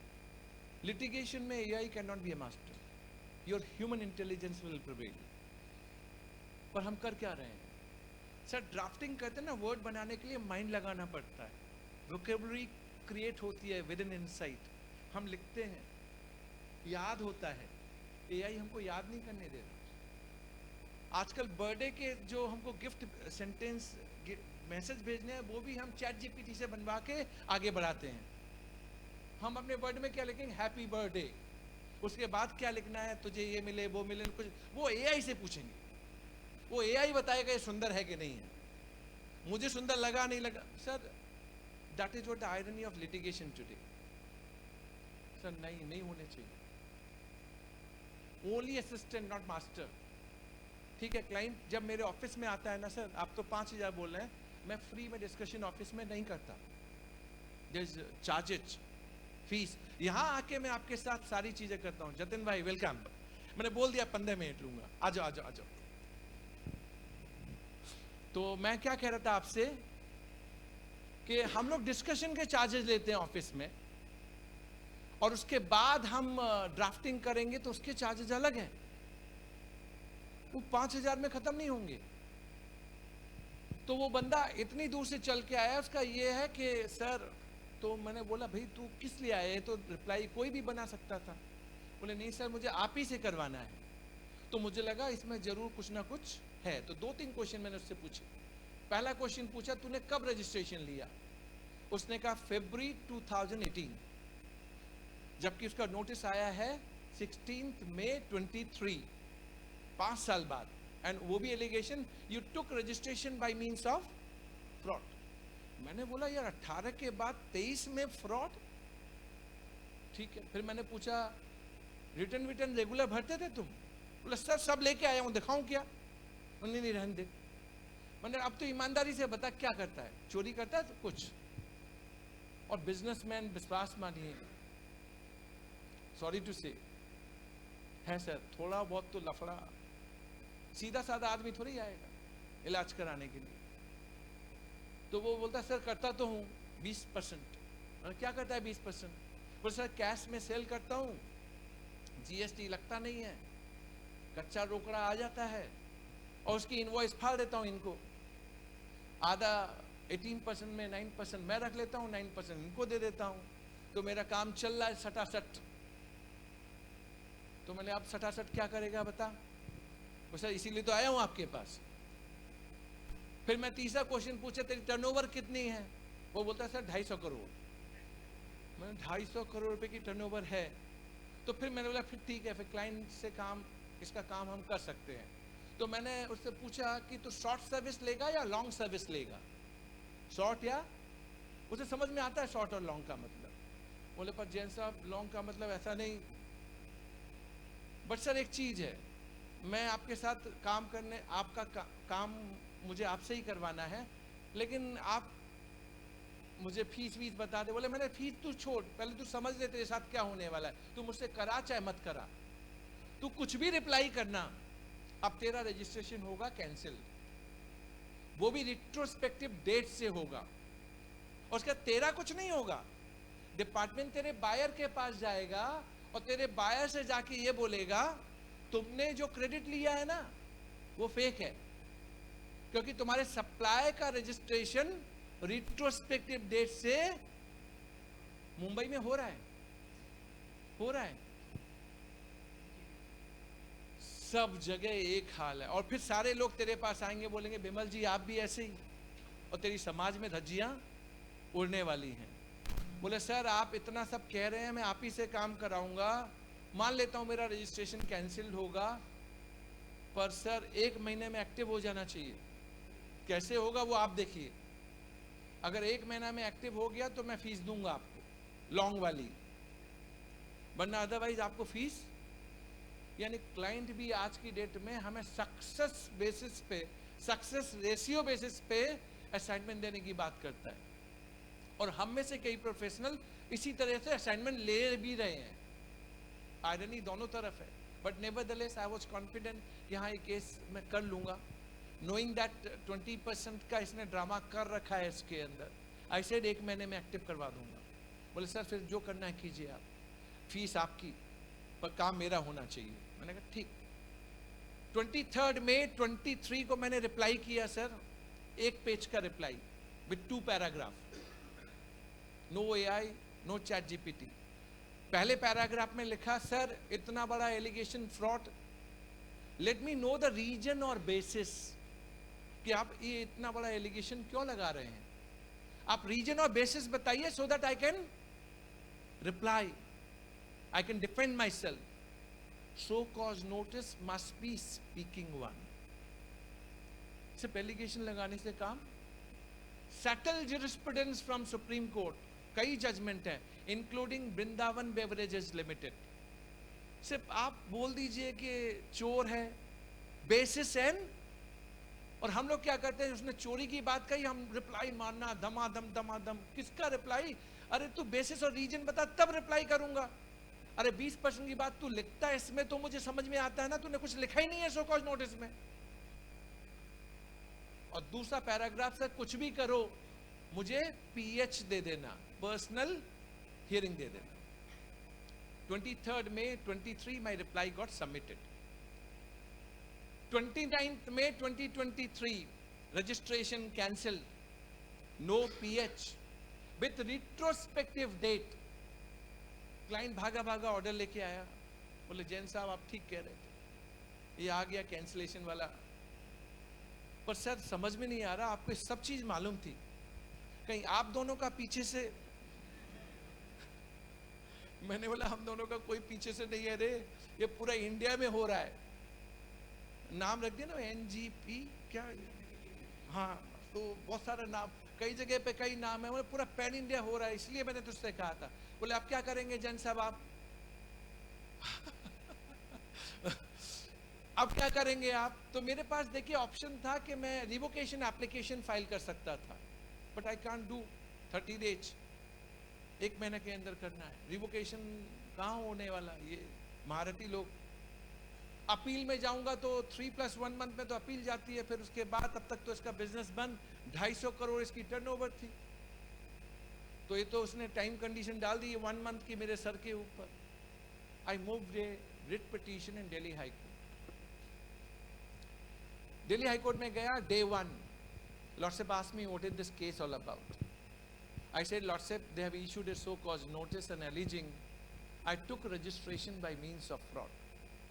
Lordship, I responded back. I said, let me know the region and basis to reply, because so-called notice must be speaking one. I also responded, let me have PH. They have not given me any PH, Lordship. They have cancelled my registration, that too with retrospective date, which was never alleged in a so-called notice. That is the reason I am, Lordship, before you, and my prayer, humble submission would be, this notice and cancellation must be vacated. Lordship ने department के बंदे को देखा कि भैया क्या कर रहा है तू, तो डिपार्टमेंट का बंदा वो कैंसिलेशन एक पेज का जो ऑर्डर आता है वो ऐसे देख रहा था. 1 मिनट लगा दिया देखने में. मन ही मन में सोचूं ये पढ़ क्या रहा है इसके अंदर. सिंपल कैंसिलेशन है, वो भी रिट्रोस्पेक्टिव डेट के साथ. वो ओपन कोर्ट में बोलता लॉर्डशिप कुछ गलत हुआ है इनके साथ. मैं मन ही मन सोचूं रामचंद्र जी यहाँ कैसे आ गए. तो फिर बोलता है लॉर्डशिप नोटिस में भी issued, I will file reply counter.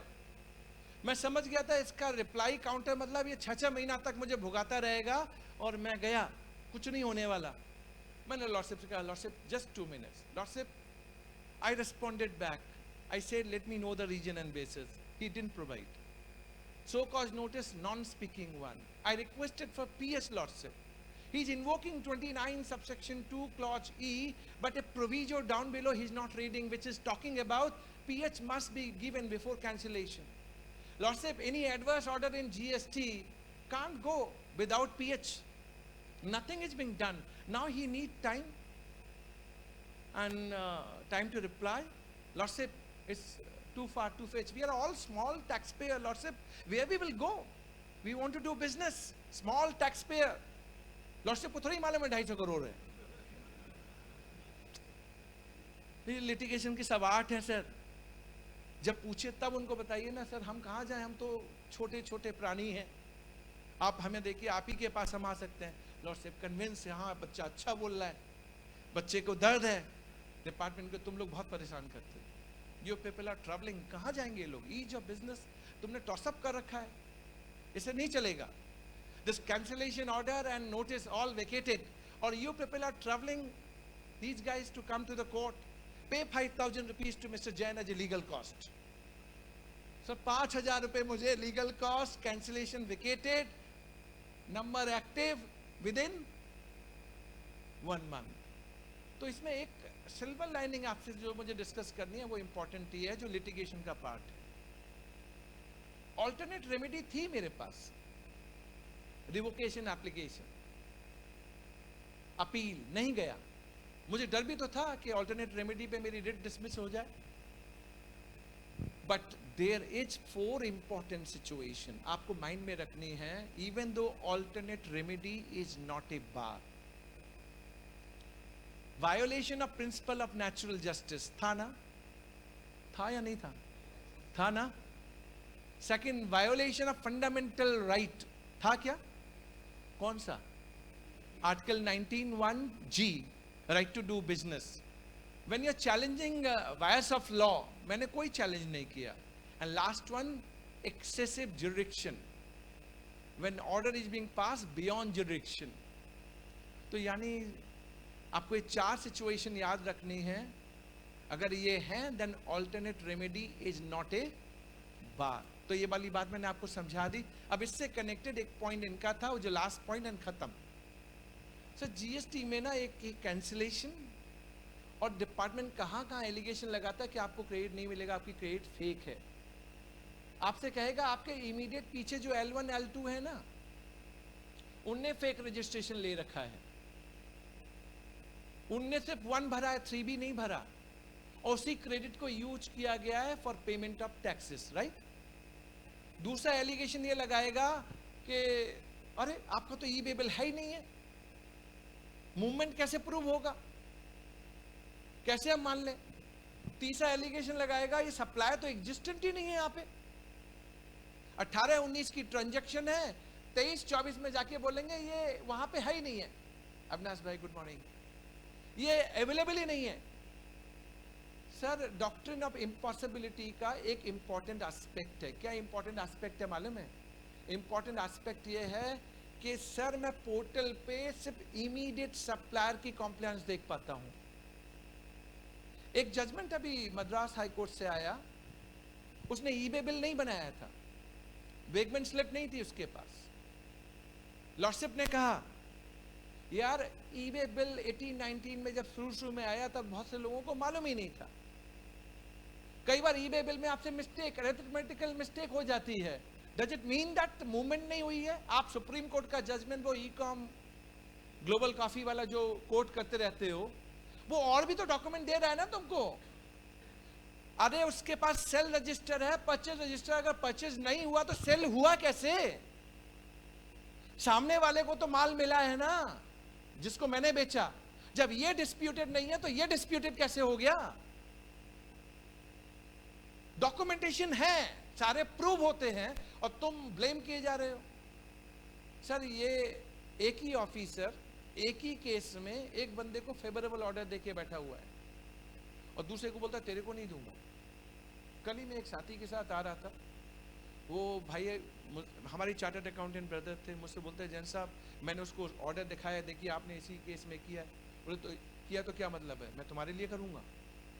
उसने 1.5 साल तक उसका ऑर्डर पास नहीं किया, अब उसका ट्रांसफर हो गया। उसने ऑर्डर पास क्यों नहीं किया मालूम है? उसने ऑर्डर इसलिए पास नहीं किया, अब वो अगेंस्ट में करेगा तो फंस जाएगा, तो लटका के रखा। बोले जब मैं जाऊंगा उसके बाद कराना तू। सर लिटिगेशन की धज्जियां उड़ी हुई हैं। Judgment from Calcutta high court, LGW industries, Sanchita Kundu, Gargo traders, Odisha high court, bright star plastic industries limited, कई जजमेंट ने, सनक्राफ्ट एनर्जी जो सुप्रीम कोर्ट तक ट्रेवल किया। सी कोर्ट बार बार इस बात को बोलता है कि for allegation of fake connivance need to be proven. आप चेक कीजिए इनके डॉक्यूमेंटेशन, सिर्फ एक डॉक्यूमेंट नहीं है इसका मतलब ये नहीं कि सारे डॉक्यूमेंट। तो यानी हाई कोर्ट से जस्टिफिकेशन और रूलिंग फेवर में मिल रही है, provided you carry on with your litigation and you push hard and you do your best कि हाँ हम करके दिखाएंगे। तो सारे जजमेंट हमारे फेवर में आ रहे हैं and we are getting relief as we are looking for. So मेरा टेक आपसे यही है sir, litigation is very interesting topic. आज फुल डे जीएसटी का है, you got learned speakers followed by me, so आपको और भी बहुत पर्सपेक्टिव देखने मिलेंगे। So you may have your own interpretation, no problem, लेकिन बट कोशिश ये कीजिए कि लड़ेंगे, लोरबो रे मोरबो रे, वो कैलकाटा में ममता बनर्जी की तरह, वैसे मत मरिएगा।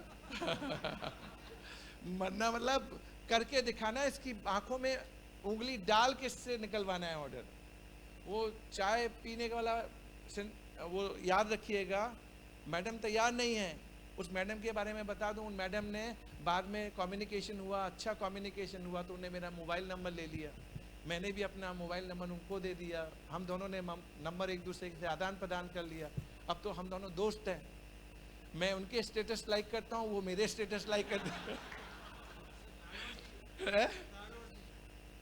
And honestly, she passed the order in my favor. She passed the order in my favor. और उन्होंने कहा it should be collected from the defaulting supplier.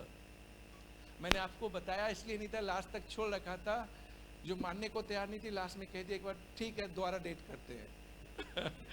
तो कोशिश करने में वो सौरभ भाई कुछ कह रहे थे, वो मैं याद नहीं कर पाया। हाँ सौरभ भाई एक बार और सुनाओ सबको, वो क्या था लास्ट वाला?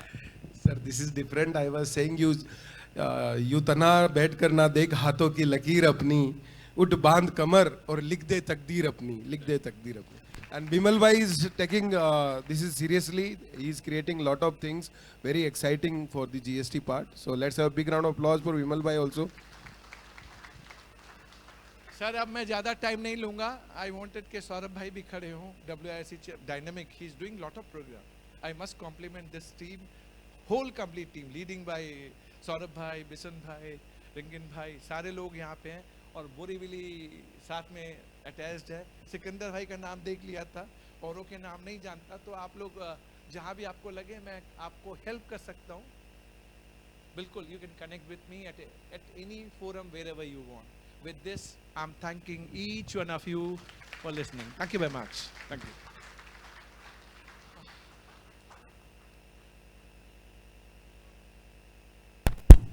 Thank you very much, sir.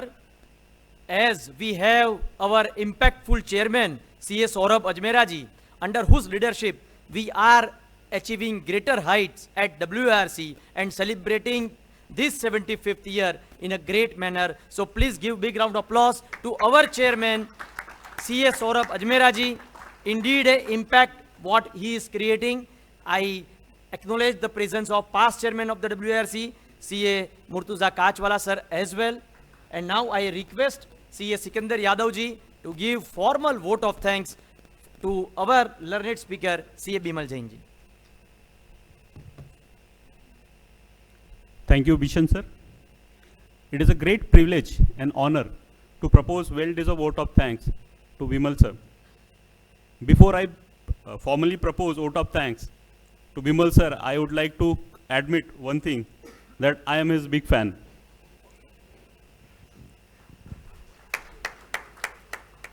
Thank you, sir, for such an amazing session that was full of interaction. The clarity you brought to the subject is absolutely great. Sir is expert in subject as well as in humor, which is highly appreciable. लफ्ज़ तो हवा में बिखर जाते हैं, लफ्ज़ तो हवा में बिखर जाते हैं, पर दिल पर उनका असर रह जाता है, पर दिल पर उनका असर रह जाता है। मुझे यकीन है उसी असर से सारे मेंबर्स उसी असरदार तरीके से तालियां बजाएंगे सर के लिए।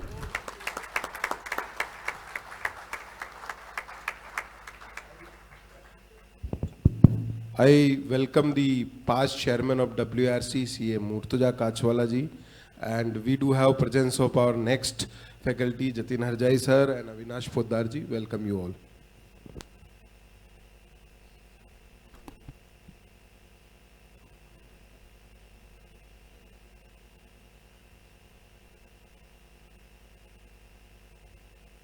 So now we are starting our next session with Advocate C.A. Jatin Harjai ji. I request him to please come on the dais.